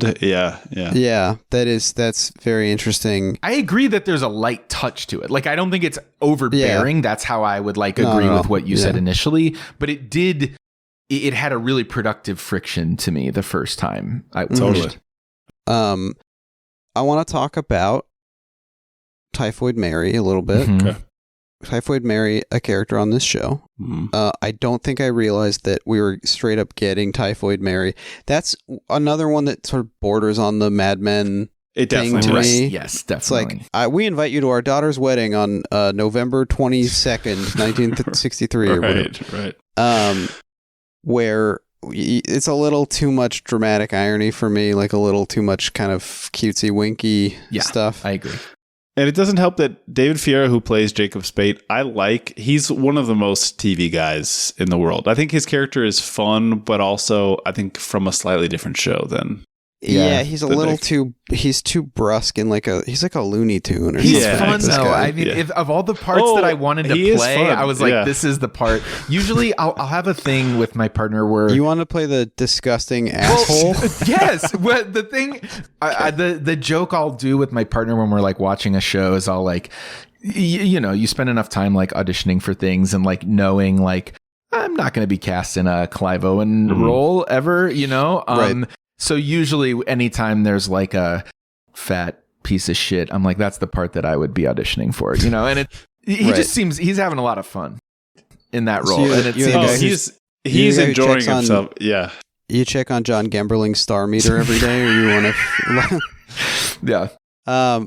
You get the full story of the broad sweep of the Typhoid Mary thing. There was a woman who was a asymptomatic carrier of typhoid, which is not typhus. I looked it up. Those are different things. Who was famous for making peach ice cream in rich people's houses, and a bunch of rich people started getting this disease that was only supposed to be for poor people who lived in shit. We get a kind of proto contagion story of tracking this outbreak between Cornelia and Spate, this health inspector guy who's a boor. Yep. We get this whole story. She's put on trial, and we get a kind of like I don't know. It feels a little bit almost like a after school special about the gulf between medical understanding and legal understanding. A little bit of Traffic, a little reminiscent of Traffic. Yeah, it would be too didactic if it didn't so perfectly feel like COVID in the year 2026. Yeah. Yeah. The line that like really stuck out to me, it's episode 8, and it's Birdie's dad, who says, because Birdie goes to be the doctor, the witness, to testify in the Typhoid Mary trial, and Birdie's dad is there, and they're walking away, and Birdie's like, what the fuck, how could this have happened? And it's basically a story about asymptomatic transmission. Yep. Right. And it's like the fact that she is an asymptomatic carrier of this disease, and Birdie says to the judge, like, she's in quarantine with a bunch of other people who have typhoid. This shows that she's asymptomatic. And the judge says, or it could mean that she's just incredibly healthy. And I was like, Jesus fucking Christ. Like, and it was actually like, as someone who, this is the point in the podcast where I say, I make a habit of masking in public. I don't eat indoors. My partner has long COVID, and that's the excuse I give that makes everyone nod as if they understand, even though the real thing is that like we're all susceptible to this shit, and that like something that could make you like not have good sleep for the rest of your life, or literally standing up is too much energy for you. And these are like real things I've seen happen, is something that you don't want to get. And this shit carries it asymptomatically. And I'm like, it's hard not to get worked up about this stuff, because it makes me so angry that this is the world that we live in, and that it's because of this that I'm now like a warm weather only live performer, this huge aspect of my life, despite my dad's insistence after the IO show, like, it is gone.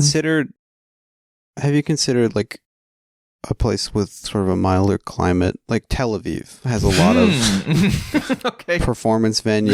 Yeah. Year Yeah, round. get Kevin. Leo and Do you know Kevin? and Quentin Tarantino to fund a new Yeah. improv Brett theater. Ratner. Yeah.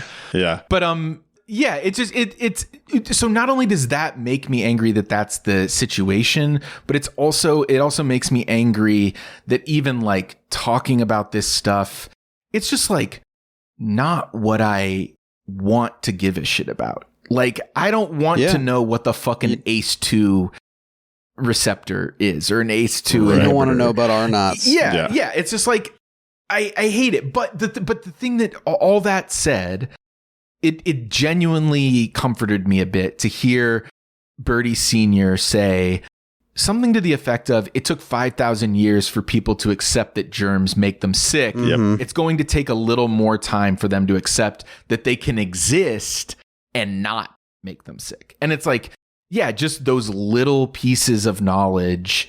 Yeah. It's a combination of like cynicism and optimism at the same time, which I appreciate. Of like, first of all, we have to accept that people are kind of a disaster of cognitive dissonance in terms of like things that they accept and they're willing to endanger other people about.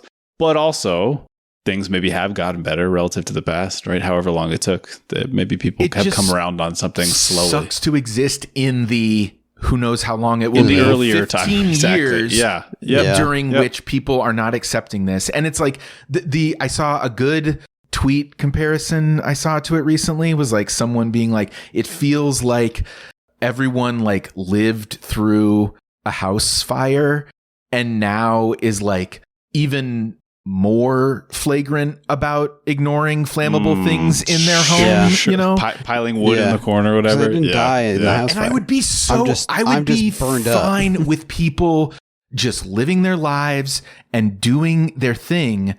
But it's like the fact is, like, I have not been able to visit my family. I am now like distant more than ever from my family because we asked, like, hey, we have a machine to test you all. We'll do the test. We'll be the fucking little testers. And that means that we can eat Thanksgiving with you without masks. Because guess what? We actually don't like wearing a mask is not fun. Right. It's not recreational. Right. Yeah. Which is kind of like a weird accusation of like, this is just, you just want this to be your personality, which is like, this is the most exhausting thing in the world. Anything but. It's like basically what we're asking you to do is like, wear a seatbelt. And in fact, it's not even that. It's like, sorry to be like extreme with it, but it's really like, I'm just asking people not to drive drunk, because that's the thing is it's like, if everyone's driving drunk, technically, I hate to correct you, but you should not drive drunk and you will hurt people if you do this, you know? And they were like, we want to respect everyone's choices, blah, blah, blah. So anyway, that's my like, huge preface of like health belief. My huge preface of like why this is frustrating, why it's frustrating to be frustrated, why I don't want to define myself by the frustration, but why nonetheless I think about it a lot. And to see that judge say like, well, maybe it is actually proof that she is healthier than ever. It feels like And now you have people in positions of like legislative power literally saying, somehow explaining it to themselves as like expert witnesses are not good to be like, you can't trust expert knowledge. Like, motherfucker, you know what expert is? That's all it is that they know the most about the thing. But I think one of the things that's especially, I don't know, cathartic in some way about the show is like, we are seeing alongside this fairly barbaric, brutal form of proto-surgery that seems totally foreign to the way things are performed now. Alongside that, you're seeing people behaving exactly the same way about communicable diseases and having the same absurd fantasies about how, you know, my class will protect me. My class privilege will protect me from germs. So there's a little bit of like I don't know, maybe there's a sort of a cynicism and optimism mixed in there as you said, Ian, with the germ thing, like, you know, look how far we came from thinking that blood types were based on counting, right? And how big the cells are. That's such a good clown routine are. when he's like showing Birdie the slides, and he's like, yeah, Birdie's 17%, 25%, and he's doing it too fast. Yeah. I mean, it's also like a real Coke thing to be like not even tracking that the other person is not registering what you're talking about. Yeah.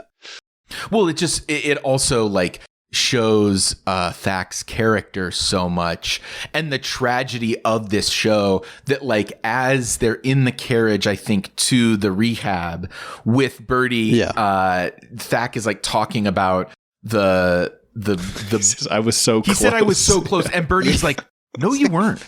Like, you were not close. I read the research. It's about antigens. Antigens, not about the size of the cells. Yeah. But it's like, that is so, like, it's wild, because if he didn't have Birdie there telling him that, that's a story he would tell about his life, is that he was so close to discovering this. Right. And how contingent our narratives about ourselves are on those little missing pieces of information. But yeah, I don't know what you guys thought of as people who, like, I would hope think a little less about COVID than I do. Yeah, how the Typhoid Mary shit like rang for you guys. I mean, for me, some of it was a little bit too cute, just because of the there was a little Forrest Gump. Sure, yeah. What about you, Ian? Like, what's your relationship to that stuff? Yeah, I think. I think it is absolutely of a piece of what you're saying, of like acknowledging the frustrations of the world. I mean, I guess if I could connect it to a different piece in the show, the race riot episode that we mentioned a bunch of times, the sort of like frenzy that people get whipped into. Again, you could argue that it's like too condescending, but then, like you're saying, Dave, with COVID, it's hard to feel like it's unfair when we saw people act out like basically like the worst stereotype that you could conceive of a person like this, in terms of how selfish they are, how much they deny the reality of something. I mean, and I think in the same sense, obviously in the course of a massive ICE campaign that's ongoing, to be able to say, well, is it possible that people would demonize that blindly? Because the race riot starts literally because a black man was like protecting his partner who's being like accosted by a white cop, basically. Yeah, a white cop who's not only accusing her of being a sex worker, but trying to basically like entrap her into like coerce her.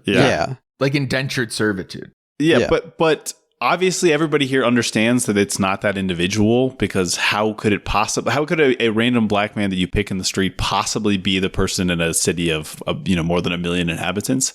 But also, again, maybe this is too cute, but also I think history showed that people did act like that, and they would look for scapegoats, and it didn't really matter the culpability of the individuals, because what they were acting out was a frustration about their own class position, or just the pleasure of hating a different group. I don't know.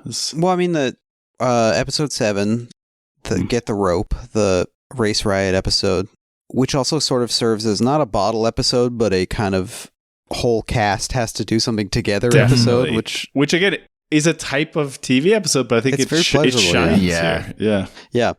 That is based on a real race riot from 1900, where a white plainclothes cop was stabbed by a black man while attempting to arrest the girlfriend of that man.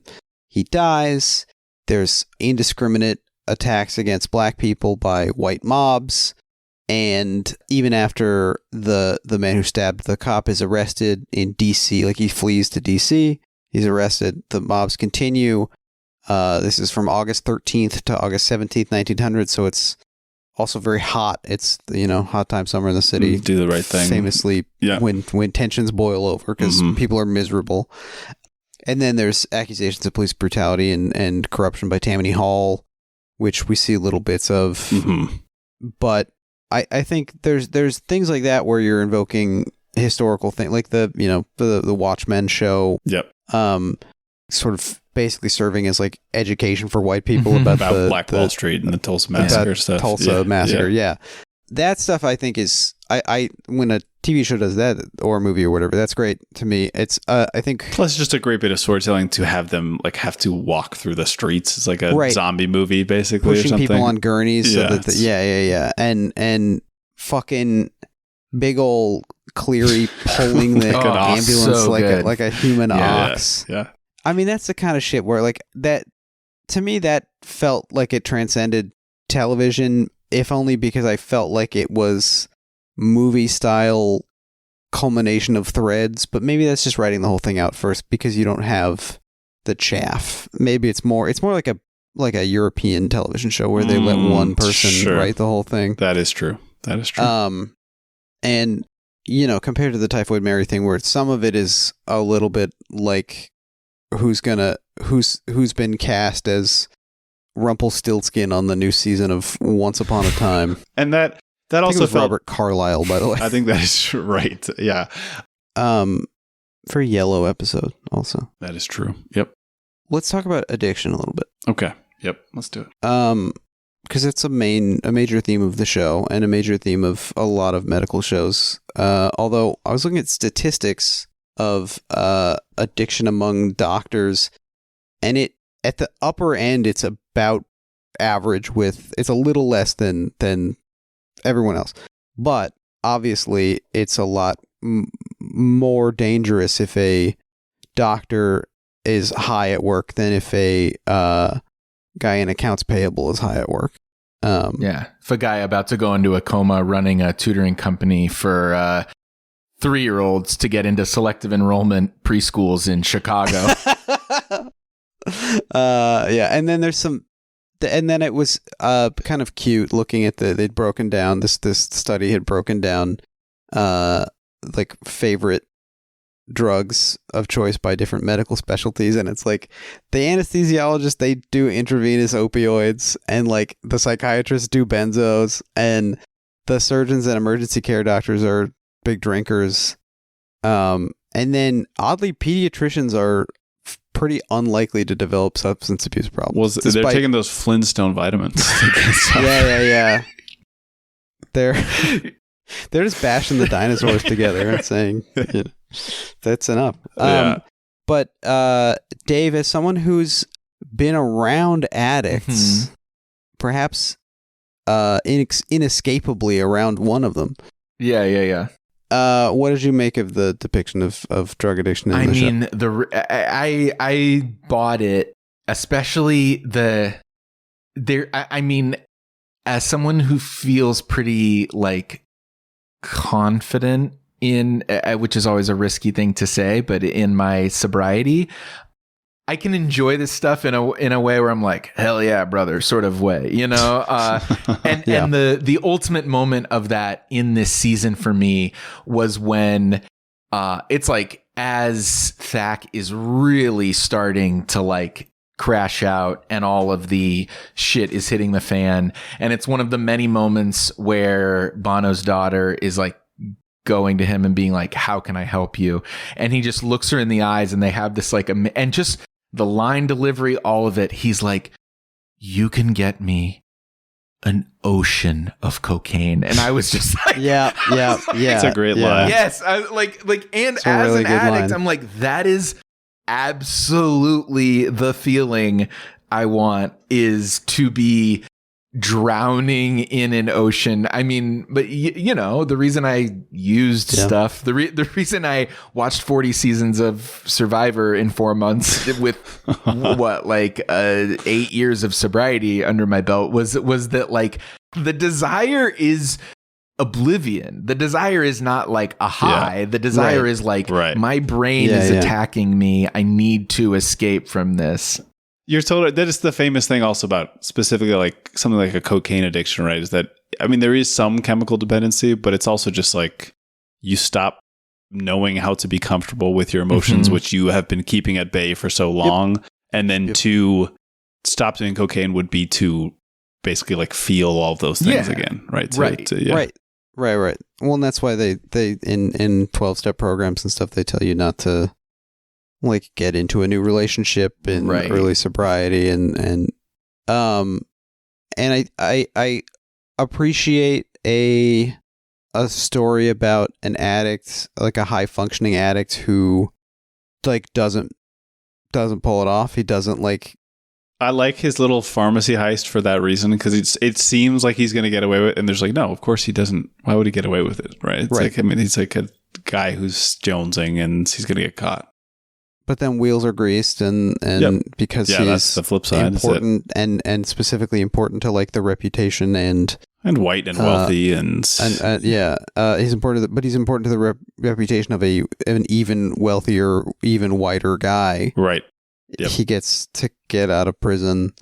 And he's brilliant. There's like an aspect of, I mean, there's certainly like addicts do like to flatter ourselves by being like, well, and we're especially high functioning. That's the thing is, we can like completely debilitate ourselves and still be the best at the job that anyone does, but there's some, at least in Thak's case, there's truth to that. I think the thing that I liked about it as addiction narratives go, the thing I'm sick of seeing in addiction narratives is a character who starts out sober.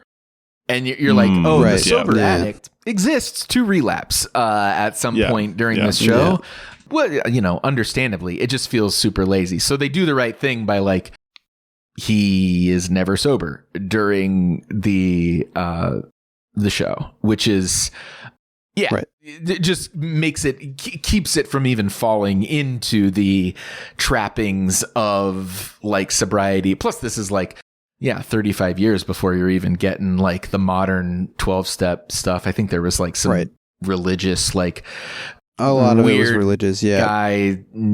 Washingtonians is one of the old kind of societies of fellows that predated the modern program, the modern rooms, but so it's like the period itself keeps us from having that narrative, I think. I like that. I like kind of the depiction of the the earlier like way of dealing with substance dependency, and how it's just as fucked up and insane as what John Hodgman is doing to his kids' teeth, and I think it's interesting that it's not coming from like Soderbergh has never talked about any addiction problems. Obviously, he's interested in drugs. He's also interested in like destructive behavior that's maybe tied to success or like a dream about something, right? I mean, this was almost an endless list of Aaron Brockovich or Out of Sight or all these things of like a guy who is maybe succeeding at this thing, but is also destroying his ability to engage with the rest of the world. Jack Foley is like sort of addicted to getting caught in a way. Being addicted to like grinding and gyrating. That's something that Magic Mike has to deal with. There's drugs in that movie too. Yep. Well, I mean, I guess we talked about it. Soderbergh is like a Che, kind of like a person who is so fixated on maybe this thing, it's kind of for himself, that everything else falls by the wayside and he can't see when it's working or when it's not working. And I think in that sense, Che also a doctor. That's true. Oh, that's true. Yeah. I need the like airbrushed T-shirt of Thak and Che like operating on like Bob Marley and the Lion, like their heads are the same head. Totally. Unfortunately, what does Thak say in the show? God's not watching, and if he were, you should be judging him or whatever. The God's not watching shit was pretty hard. I was thinking about our appearance on our friend and guests program because we talked about the problem of evil, right? And he hits the exact same thing. He's like, well, if God were real, he wouldn't care about you dousing your sex and enjoying yourself. We talked about Exorcist 3, another starring doctor. Father of the Piss star Fiona Dourif. Brad Dourif. That is true. That's right. That is true. Yeah. But we did talk about like the nature of evil, and we talked about. I mean, that's another hospital set, or largely a hospital set piece of art. And Thackeray versus God is a huge theme of the Knick, and just like, where is God is a big question in the Knick. Also in Cleary and Harriet's storyline. Like that, one of my favorite scenes in the show is that scene where they are starting to actually kind of like bond in the graveyard early on. Right. And you know, Cleary's always like shitting on himself and is like, you know, you're even doing the abomination of like the abortions she's doing, she's more bound to go to heaven than he is. And but she's like genuinely worried, you know. And I don't even have a like I don't know if the show like I just like that that's an element that's there, that they're all constantly feeling I mean, this is like evidence of my own like psychology, but that they're all like feeling guilty and wondering if they'll ever be good at all times. Could I have done more? Yeah. I gotta have, like, how do you become friends with like a salty nun? Oh, the dream. I mean, the church is full of there's a lot of blasting horrific cigs outside on her break. Yeah, So well, good. and Dave sent me a video of his television with the commentary playing. Okay. Except just kidding, he didn't. Fair use, I guess. I think fair use extends to me texting you a video. Probably Eve Hewson tells Kara Seymour, like, I love how you're smoking that cigarette. And Kara Seymour says, Steven said, think Clint Eastwood. Oh, wow. Okay. That's why we did this season. How are you shooting like 14 pages a day and still having time to direct the smoking of a cigarette? I guess it's an important character beat. But yeah, it's cool. We haven't talked about how I guess we kind of mentioned it back, but this prestige TV show was like, he was doing like 40 setups a day sometimes. He was just like, churning it out. And then I couldn't tell if the number was 150 days for both seasons or for one. Either way, it's fucking insane. Yeah, the vibe I got was that it was each season was like 70 something ish days. I think that's right. Which honestly, this is all very Yeah. abstract. I don't know if people, I mean, I know you guys have like actual filmmakers who listen to your show, but like even as someone who's, you know, I barely got my SAG card. You know, I got it enough to like never have enough to pay the dues, basically. But like, I've been on sets just enough to have experienced the thing of like, God damn, there's a lot of people like sitting around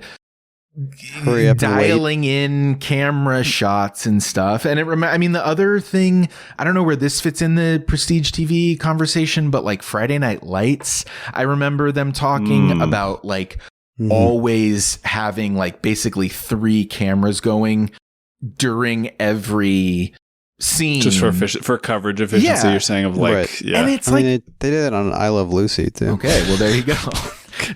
I mean, turns out it's possible. I think if someone who wasn't steeped in filmmaking saw Steven Soderbergh making a film, they wouldn't know.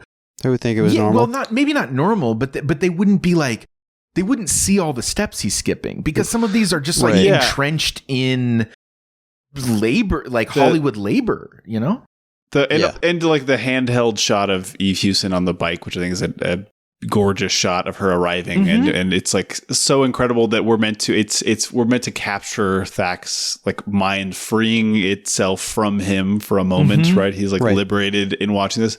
And it really, I mean, Soderbergh was just doing like a handheld, like run along shot. I mean, it wouldn't surprise me that he had shot this in like 20 minutes, right? And I mean, our friend Ray Tintori talked about this a little bit when we did our Schizopolis episode, but I believe he got to like hang around on the set of the Knick a little bit and watch Soderbergh as his own camera operator. Wow. And Soderbergh started this, at least the first mention I saw of it was in the Ocean's 12 research, but like as a camera op, he can literally be in the scene, like be among the actors, because he's walking around with the camera and all the. Obviously, if you didn't like this, you probably just wouldn't talk about it. But I've seen a number of his regular actors talk about how much they enjoy that and how much they enjoy working in that environment with like the filmmaker is right here with the camera. And he talked about on this show, he had this kind of sort of Steadicam rig that was a chair on wheels that he would sit in and have PAs push that he nicknamed the Dolly du Derriere. Great. And he had like his whole Apple workflow where he was editing on I think a MacBook, and also like everyone is monitoring what his camera's doing on iPhones and iPads and laptops and stuff.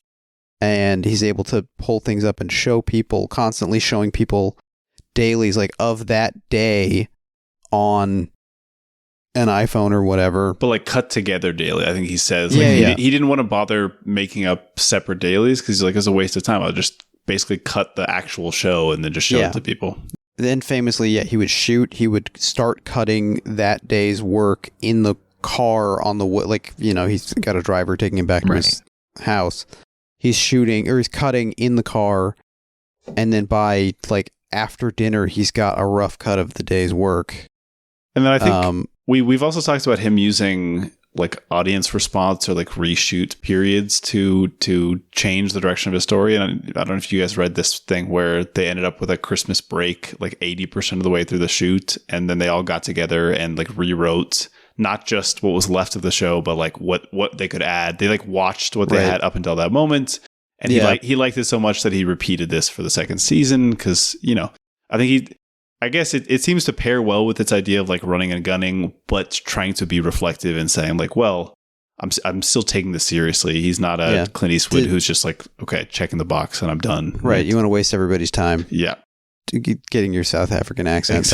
Exactly. I think the thing that's exciting about him is that like he kind of points out like, I mean, so much stuff that comes up on you guys' show and in the Knick is like, it's labor stuff, right? Like it's like that episode 1 or 2 where the little Latvian girl's like translating for her mom, and then you find out that she has to like make her shift at the sweatshop, or like and the same with the hernia guy, or Algie, like who goes back to work. They're doing his hernia surgery, and he.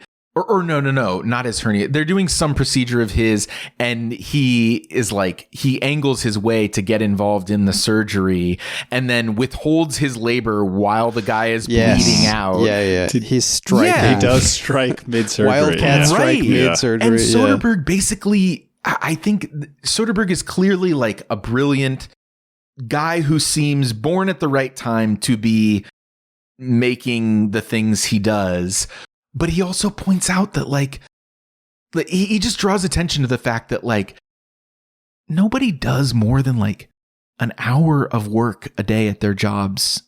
Actually, you know what I mean? Like, like for those of us with like office jobs and email jobs, not for construction workers. It's just like, yeah. It's like, but even then people pad the job. People like, you take forever. It's just like, yeah, when someone who is good at what they do and they're dedicated to doing it the entire day, you can get a lot of shit done. I don't know. It just Right. But I think there is a kind of like, I'm wondering, because Soderbergh seems to have a Thackeray-like bottomless well of energy, but without apparently being addicted to cocaine. Right. And so if the show is in part saying like this is unsustainable, what does that mean for him? For whom it seems perfectly sustainable, except that he got burnt out on like dealing with studio executives, because he clearly didn't get burnt out on filmmaking because he's still doing forms of filmmaking. This is a lot of filmmaking. And then also to the labor point, like you're spot on, Dave, that he's depicting a lot of just aspects of working, and of course that little girl who you mentioned, who translates for her mom, then goes to her job at not the Triangle Shirtwaist Factory, exactly, the square shirtwaist factory. So that's all foregrounded, but then Soderbergh famously is on this this WGA like fuckers of all time list Right. for he's a Financial dues paying core, yeah. non-member. Right. And the way that he works, and he feels like he should be exempt from like union stuff because like, well, I'm going to do all of it, so why would I need union guys or whatever if I'm literally doing it myself? So his relationship to that stuff is complex in a way that is fascinating and sort of opaque to me. Yeah, I mean, there's a bit of, we've talked about it, but this slightly ahistorical idea of like, here are all these social ills, but they weren't solved through collective action. They were solved through like individual spirits and innovation, exactly. and not Michael Douglas making a speech, exactly, or Aaron quitting his job, Brockovich trotting the pavement, right? Yeah, it's a very capitalist show. That's the biggest problem I think I have with it, is that it is such an individualist like story in so many ways. Yeah. But I guess I was while being critical of like, I mean, this guy, there's clear downsides to him not wanting to collaborate. They probably could have solved blood transfusion faster if he was willing to let go of his ego. But it's glorified in that little way where it's like, what hath his pride wrought? And it's like, but it's kind of cool that his pride wrought all that stuff, you know? Yeah. And it's also, there's like a weird element, sort of like with Don and Peggy on Mad Men, although there's more love there, but like this sort of the like straight white patriarch figure who sees past prejudices only because you can't deny the individual talent of this guy or this woman or like, I can't believe you're doing all this down here in the basement. I'm not going to get you in trouble because I admire your gumption. But again, I guess, I do think there's some of it. There's a presence in the show of the idea that he also could have just recognized it before that, right? Like he didn't. Right. There was no reason to have to wait for that because you could have just given him a shot and he would have proved that to you. Can we talk about the collaboration stuff with the Zinberg of it all? I was just curious where you all land with, Zinberg, this. Is Zinberg Jewish or he just works at the Jewish hospital? Yeah, no, he is. I think he's I think Jewish. Don't they call like the Jews hospital or the like Saint something? Well, it wouldn't be Saint. I thought they weren't quite anti-Semitic enough. Oh no, they were what I would assume they would be. Well, you might be right. They were being pretty anti-Semitic. I mean, they were. I think what Dr. Thackeray says, he's like, this is the first time that I really understood how much you hate me because you would rather have your son work at the Jewish hospital than He works at Mount Sinai Hospital. Right. Mount Sinai Jews Hospital is what they call it, I think. But so Zinberg, who comes from my personal connection, my alma mater, University of Chicago, to shout out. New York, and his whole vibe is he is alluring to Birdie Jr. because he is as dedicated to innovation as Thack is, but with the possibility without the baggage, of a little more sanity. Right. And he makes such a big, there's this another classic Thackeray line when he's like having his first conversation with Zinberg, when Zinberg's like, yeah, my goal is for anyone to get involved, and I hope other people surpass my work. And Thack's like, I've never hoped that in my life. I don't know. There's something very like I find it. I don't love the competitive impulse in myself, but there is something very relatable to just be like, no, I don't want to collaborate actually. But I don't know. Do you, where do you land? Is Zinberg just a truly altruistic force here, or does he, I mean, it's hard, like all the words I'm thinking of using to describe him are like perhaps greedy, or like money like loving, shiesty, like it's hook like nose. Which is maybe like by design that those have been like implanted there, but like just that he is this all a front for him, what Thackeray accuses him of, which is just like ultimately stealing these things and pushing his own career forward. Yeah, that's a consequence of capitalism, right? Is like the inherent untrustworthiness of anyone trying to be altruistic. Like but he does share his research when it comes to the like blood type stuff. Look, I'm going to be corny here, guys, and say that if I had to highlight the experiences where I have felt the smartest, it's when I'm in a conversation with a person who I think is very intelligent and we are pushing each other forward on something that we slightly disagree about and we're like trying to figure it out together. I think that's the only time in my life where I really felt like I am like achieving something intellectually here because we are sharpening each other or whatever. So I don't know. This is something that I think I can imagine being true. And Jake and I are going to sharpen each other after the show. Yeah, I was going to say patreon.com/podcast. That's what I was going to say. Switching directions like a chef's knife. Yeah, I mean I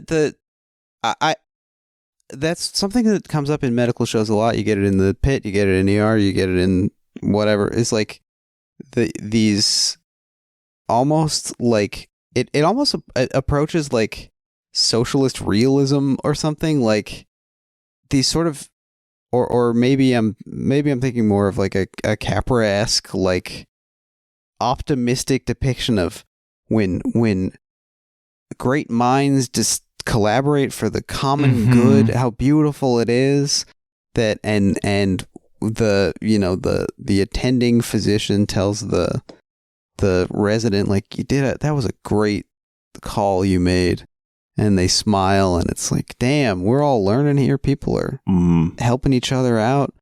And here at the Knickerbocker, it's like all fuck you, me. Well, except when it's like, well, Birdie the Wise suggests putting water in there. But again, I think it's sort of like this guy who's unthreatening, who I can actually credit my own ego with having sort of like lifted up to this. Oh yeah, he's a Jake style cuck for sure. But that's the character that I first of all fit the physical brief for Birdie, I think. Don't act like that's like also being down on your. He's a very like attractive guy in this show. Oh, I just mean I'm shorter than everybody. Yeah. I think the warmth from Thack that this is like a classic. Also, like Scrubs with the fucking John C. McGinley character whose name escapes me. There's always like the tough mentor, and you treasure the little wins so much. But with Thack, you can always tell that it's just like either he's gacked to the gills and you can't trust anything that he says, or it's like, you've helped me in my selfish quest for fame and glory. Yeah. But there is some element of him, like in the Race Riot episode, he does run out when they're just attacking the random black guy on a bike. Yeah. Yep. He does want to heal people. Like it feels, I mean, I will say some of that episode, especially some of Thack's stuff, feels almost out of character. And like when they go to the black hospital, it's like, I guess maybe some of it is just highlighting the inherent contradiction in this guy. Yeah, I think so. I think so too, because even in the racism stuff, I appreciate that they're sort of saying like, there's not like a single logic to it, right? Like the race riot happens, but also Algie's experience of racism is specifically his and happens to him like day to day in a much smaller way. Right. And I think the idea of Thack being casually or actively racist against Algie, but also being a guy who's committed to like logic and would just say like, why are you attacking somebody? This doesn't make sense. Equal opportunity offender, kind of Dr. House style. Right. Yeah. Yeah. That's where the residents live. The Dr. House. Yeah. Another, I just want to shout out, I don't really know where to place this, but the one of the most exciting things I think I've seen in any Soderbergh work, one of the most astonishing things, is the editing in the conference scene where Thack is high as fuck while Zinberg is presenting. The editing is like, it's truly maddening. It's truly like it's producing a physiological response in me. And it's just it's such a masterclass in like basically cutting wrong, but in order to produce this sensation of like racing thoughts and overwhelm and just fantastic stuff. Yeah. I just loved it, but also hated watching it because it was like painful to me. Right. Very exciting. I guess. Were we at final thoughts territory? I think so. I mean, it's just, we gotta pad out the episode. We gotta reach. I don't know. Yeah. Final thoughts. Final stuff leading into season 2. I mean, have you guys both seen season 2? Okay, so I'm the odd man out. What do you want to guess? Sure. I've read just in reading and doing some research for this because some of the pieces were like the cusp of season 2. So I know that there's some San Francisco stuff. I think there's some scenery, just a change of scenery, and I know that there's more. We didn't even talk about the syphilis nose, but I know that there's more syphilis stuff. I mean, that's one of the most fucked up things I've ever seen, just in terms of like. No, I just mean in terms of like the surgery for it, like the procedure. But also the relatively like somehow unsensational presentation of like what it would be like to have this. Yeah, that it's fucked up in the sense that like it makes it so much more relatable than I don't know other depictions of syphilis that I've seen. So I look forward to more. And then just thinking about having your arm like this for 3 weeks or whatever it is. 3 weeks. Yeah. Yeah. I also want Abigail to walk into traffic out of mercy. Like, I just want these people to have to experience their lives anymore.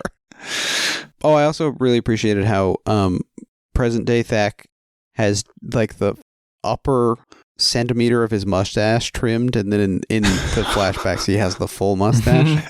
That helped me to track it. Ian, what do you think is going to happen in season 2? I will say the observation I had this time, the way Thack's pupils look in the last 2 episodes, they look like they are detached from his eyes. So the way they're filmed with the like Soderbergh really blue light stuff, redden-upping his eyes too. I was like, he looks like a vampire. Like he becomes a fucking vampire at the end of the show. I was thinking that too. I think some of it is also the like Victorian clothing, but a number of people kind of get vampy with it. They get a little drac. Yeah.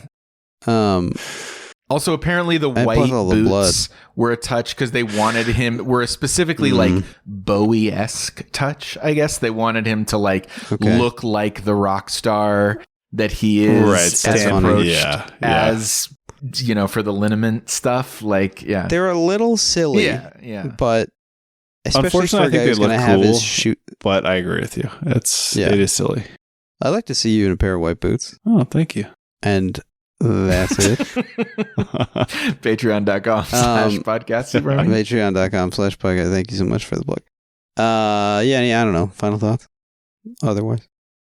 I don't, I mean, I feel weird because we're going to talk about season 2. So I think it's sort of like, I don't want to wrap up this entire thing. I guess I am curious for us to continue exploring whether we think Soderbergh is like exercising things that he isn't able to do in the film world, and whether it's a pacing thing or it's the fact that it's Cinemax and nobody really cares, nobody's like keeping track of it. You know, I think Jake found a wonderful free ebook that has like way too much production information. It has like almost every email shared between Steven Soderbergh and the Cinemax execs who were sending notes on and scripts. some of it is just like, this is a little long, and Soderbergh says done. Like, I mean, it's I guess cool to have access to that, but also like, is there gonna be better stuff in the book, you know? Right? I mean, I guess the flip side of things is Soderbergh saying, they'll say like, hey, do we need to have this here? And he says yes. I don't know why we'd remove this. It's kind of cool to get an insight into it, but then it's also very clear why this thing exists, which is the many places where it says all episodes now available on iTunes for download. Right. You know, so it's like promotional. But that's what I guess I mean is like, I'm interested in the fact that there are restrictions to the medium, and he's a guy who's extremely aware of like the world that he's operating in. He talks a lot about like who my audience is going to be. I don't know if he's aware of television audiences as something distinct from his normal film audiences, but I do think this reads to me as a Soderbergh product. And I don't mean to be unfair to the showrunners, but even like, Definitely. I mean, we know that editing is like a type of writing, and it really feels like he is writing the episodes, the type of story that he would tell. Not to say that they didn't contribute something, but yeah, I guess we'll TBD on some of the thematic stuff that will be continued. How about To be you guys? doused. Dave, is there anything you want to leave? Maybe there's a question. Are there questions you that'd be want nice. to answer? Yeah, is there maybe something you can, like when a parent dies before their child is born and they write them a letter? Record Is there videotapes. Yeah. They record videotapes of women describing their sexual experiences for their son to watch later. Is there a question or anything you'd like us to revisit in episode 2 of the Knick?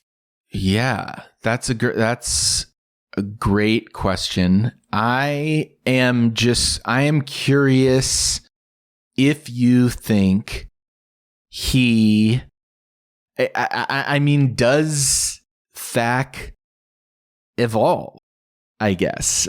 Is there? I have my thoughts about this, but like, does he learn any lessons? Where is God? Yeah. I mean, like as a joke, but also like seriously, like with the Cleary and Harriet storyline, all that stuff. Does the show, and this is me actually like trying to remember, does the show give us any positive examples of transcending or subverting the individual? That's a great question. These are great questions. Yeah. Thank you. Yeah. That's sort of, it's fun to have a kind of a tee up. See, there's nice things about TV, buddy. Yeah. Is Logan lucky? Yeah. Jake, any final thoughts? Yeah, I mean, I liked it, and I had a great time. I think Soderbergh especially is the kind of filmmaker who is so immediate. Like his style is, I mean, he's got some aspects of his style are cumulative, but also like it's such a he's such a moment. Yeah, I think that's guy, right. And like an pacing and, I was going to say energy guy, which sounds woo-woo, but I mean like... He talks about using color timing to capture like the feeling of a specific place and interaction and time. I think you're right. Yeah. So I think it translates really well. And also it's not his first TV show, although so few people seem to care about K Street that it effectively is. But yeah, I mean, I can see why so many people were like, hey, are you guys going to do the Knick? Yeah. Because like, there's a lot going on here. It's cool. Yeah. It's good. Yeah. I just wish more Dong. I hope there's more Dong in season 2. I don't know if you remember this at all. And then I think that's probably going to do it for us for our episode on the Knick season 1, impossibly. But Dave Maher, thank you so much for joining us. This was very Dave. fun. Oh, yeah. I hope it was fun for the listener. Me too. It's the kind of thing where you're like enjoying yourself so much. Where you're like, is anyone going to This is so... listen, don't cut this out, okay? This is the best podcast. You guys have the best podcast. I'm so glad to be able to do it. It's so, I hope you take this the right way, coming from a fellow white guy from a similar background. But I think it's rare to be able to recommend a podcast with 2 white guys and feel like really confident in it and be like, hey, this is like a thing that, is going to ask questions that are important about the world that we're living in. And so there's substance to it, but it's also like fun and funny and also 2 good voices, 2 good podcast voices, This is just insane. This is insane. To say I all really this lovely like stuff. genuinely. Dave, we didn't pay you the $500. I know, but it's at Dave-Mar-2 on Venmo. I'm so stoked to be able to do this show. Hey, thanks for being on the show, Dave. Not only are we not going to cut that, we're going to cut it into every single episode of the hell podcast. Yeah, we're gonna start mailing cassette tapes of that around. Well, thank you. Before we get into plugs, we do have one final segment that we have to do. Speaking of getting into plugs, I think it's something you and Kimi will be discussing after the show. But Kimi, what is the final segment? This is Popcornopolis, the segment where we ask our guest, do you like popcorn? Dave, you like popcorn? I like it fine. My partner likes it a lot.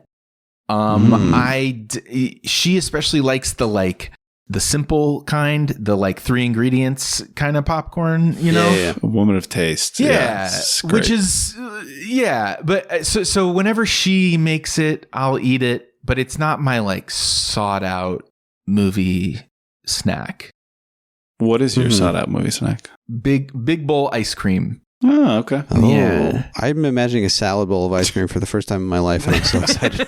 But I mean, this speaks to the fact that I'm watching movies mostly at home, so it's a big bowl ice cream. I feel like ice cream would be a fine movie theater snack as long as you don't have metal spoon on ceramic bowl if they manage to. But other than that, ice cream by itself is. Although, could I tell you? Quiet food. I mean, it would be inappropriate for a public forum, but that is like a sound of a sleepover movie or something to me. That the clinking of everybody's little bowls. Oh, that's nice.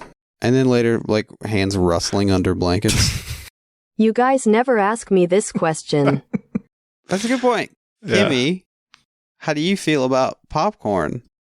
I'm more into cop porn. Fuck off. Okay. Bye. Team me up to that. I have to cancel this Zoom now because of freaking Kimmy and hey, come on. We can't blame people for what they're attracted to. Psychosexual. Maybe it's like I snuff guess. stuff. Oh my God. Yeah, I mean, dominating. Yeah, that'd be good. Or just someone dominating a police officer. That's a kind of a woke form. I guess. I don't know. Or maybe the cop is learning through It's an the physical act of reintegration porn. Yeah, the cop is learning through the physical act of love. Transformative justice. Yeah, I think people working together is actually more. It's trauma informed. You're really making me want to look up transformative justice in Pornhub now and see what comes up. Anyway, Ian, any new popcorn stuff? Oh, no. I do want to take a serious moment to dedicate my part of the episode to former guest of the show, Forrest Tiffany, who put me onto this program. Shout out, Forrest. Anyway. What about you? You got popcorn stuff? Oh, I mean, Cinemax, I think, used to show Busty Cops 2 or whatever, so that's all I got for this. No, not really. No recent popcorn stuff. I've been enjoying. I got this new for crunchy salty snack. I got this. It claims it's 2 snacks in one. It claims it's a pita chip and a pretzel. Motherfucker, you're one snack, but you taste good. But you're one thing. It sounds nice. Yeah.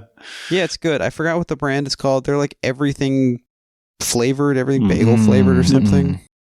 They're pretty good. The bag has purple on it. It's not purple, but it has purple on it. You know how you know about the products based on the color that they are? Yeah, so that's what's going on with me and popcorn. Dave, do you have anything you'd like to plug? Yeah, my podcast. Oh, yeah. This Is Your Afterlife. What are the chances? I do a podcast called This Is Your Afterlife. I, like I said, was in a coma 11-ish years ago and then got sober, and those are both transformative experiences, and I think everybody has transformative experiences. And so despite afterlife being in the title of the show and me talking to people about death, it's also equally a show about art and about politics and about making meaning in life now. If depending on when this is coming out, well, certainly my episode with previous podcasty guest Christopher Jason Bell has recently come out, which is a very fun one. And talk about DIY guy. Exactly. Oh, yeah. I'm trying to think. People who listen to Podcasty for me, I'm very proud of the wide range of guests that I've had on the show. So if you're into Southern California punk rock, you might like the Mike Watt episode early on. If you like music in general, you might like the Low episode. That's if you like cool. comedy, the Chris Gethard episode. If you like lefty politics, Dylan Rodriguez, one of the founders of Critical Resistance. Extremely cool. Yep. And then the Patreon is me, kind of unbound by the format of the regular show and talking to podcasty boys about Exorcist 3. And very soon, talking to both of them. My goal, you can commit to this right now, is to have separate conversations with each of you that I release in the same week. Are you down? I don't think I've... Oh, a double wide. Have you ever... Yeah. A double wide. Have we ever released simultaneously? No, Yeah, sure. I know that. I know you've given each other permission to release often, but... Yeah, yep. Get the rope. That's what we say. Have you done episodes have you done like solo episodes on other podcasts? Jake was on Hit Factory. I've been on Hit Factory because Ian got a finger trap, but it was one of his fingers and a toe, and he just got stuck. Yeah. But yeah, that's so thisisyourafterlife.com has all the links to all that stuff. Yeah. And follow me at the podcast is wonderful. Dave, you're extremely thoughtful man. You're a great listener with your guests. You're very curious about their experiences. And I think people who listen to our podcast and they say, shut the fuck up and let the guests talk about interesting stuff that's happened to them. He's so good at it. He's extremely I'm good really at glad it. to be able to talk on here with you guys. So, to let loose and just what's up a little bit, you know what I'm saying, brothers? Let loose. I know what And you're that's saying. something he learned on the Herald team, is saying that again at the end. Herald team. Oh, man. Yeah.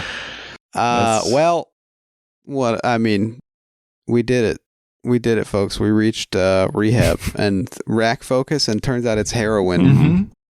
And I'm getting a wrap-up sign from my girlfriend in the other room. So with that, remember to subscribe, rate us, write a review. It helps us on the algorithm. If you like the show, tell a friend, tell your dad, tell what's something from your the nurse show. to invite your nurse over to inject the show right into your dick. Yes, exactly. And your penis vein. If no matter where you are on the gender spectrum, everybody we've can all have a got dick. something Yes. like that. Follow us on Twitter and Instagram at Podcasty For Me. If you have any comments, questions, or concerns, or you're interested in co-hosting a two-person Steven Soderbergh podcast, you can email us at podcastyforme@gmail.com. All of this is at podcastyforme.com and shootingyourselfinthehead.com. Thank you to Jeremy Allison for our artwork. We'll be back in 2 weeks with whatever comes after this. If you can't wait that long, sign up for the Patreon. Bye. Bye.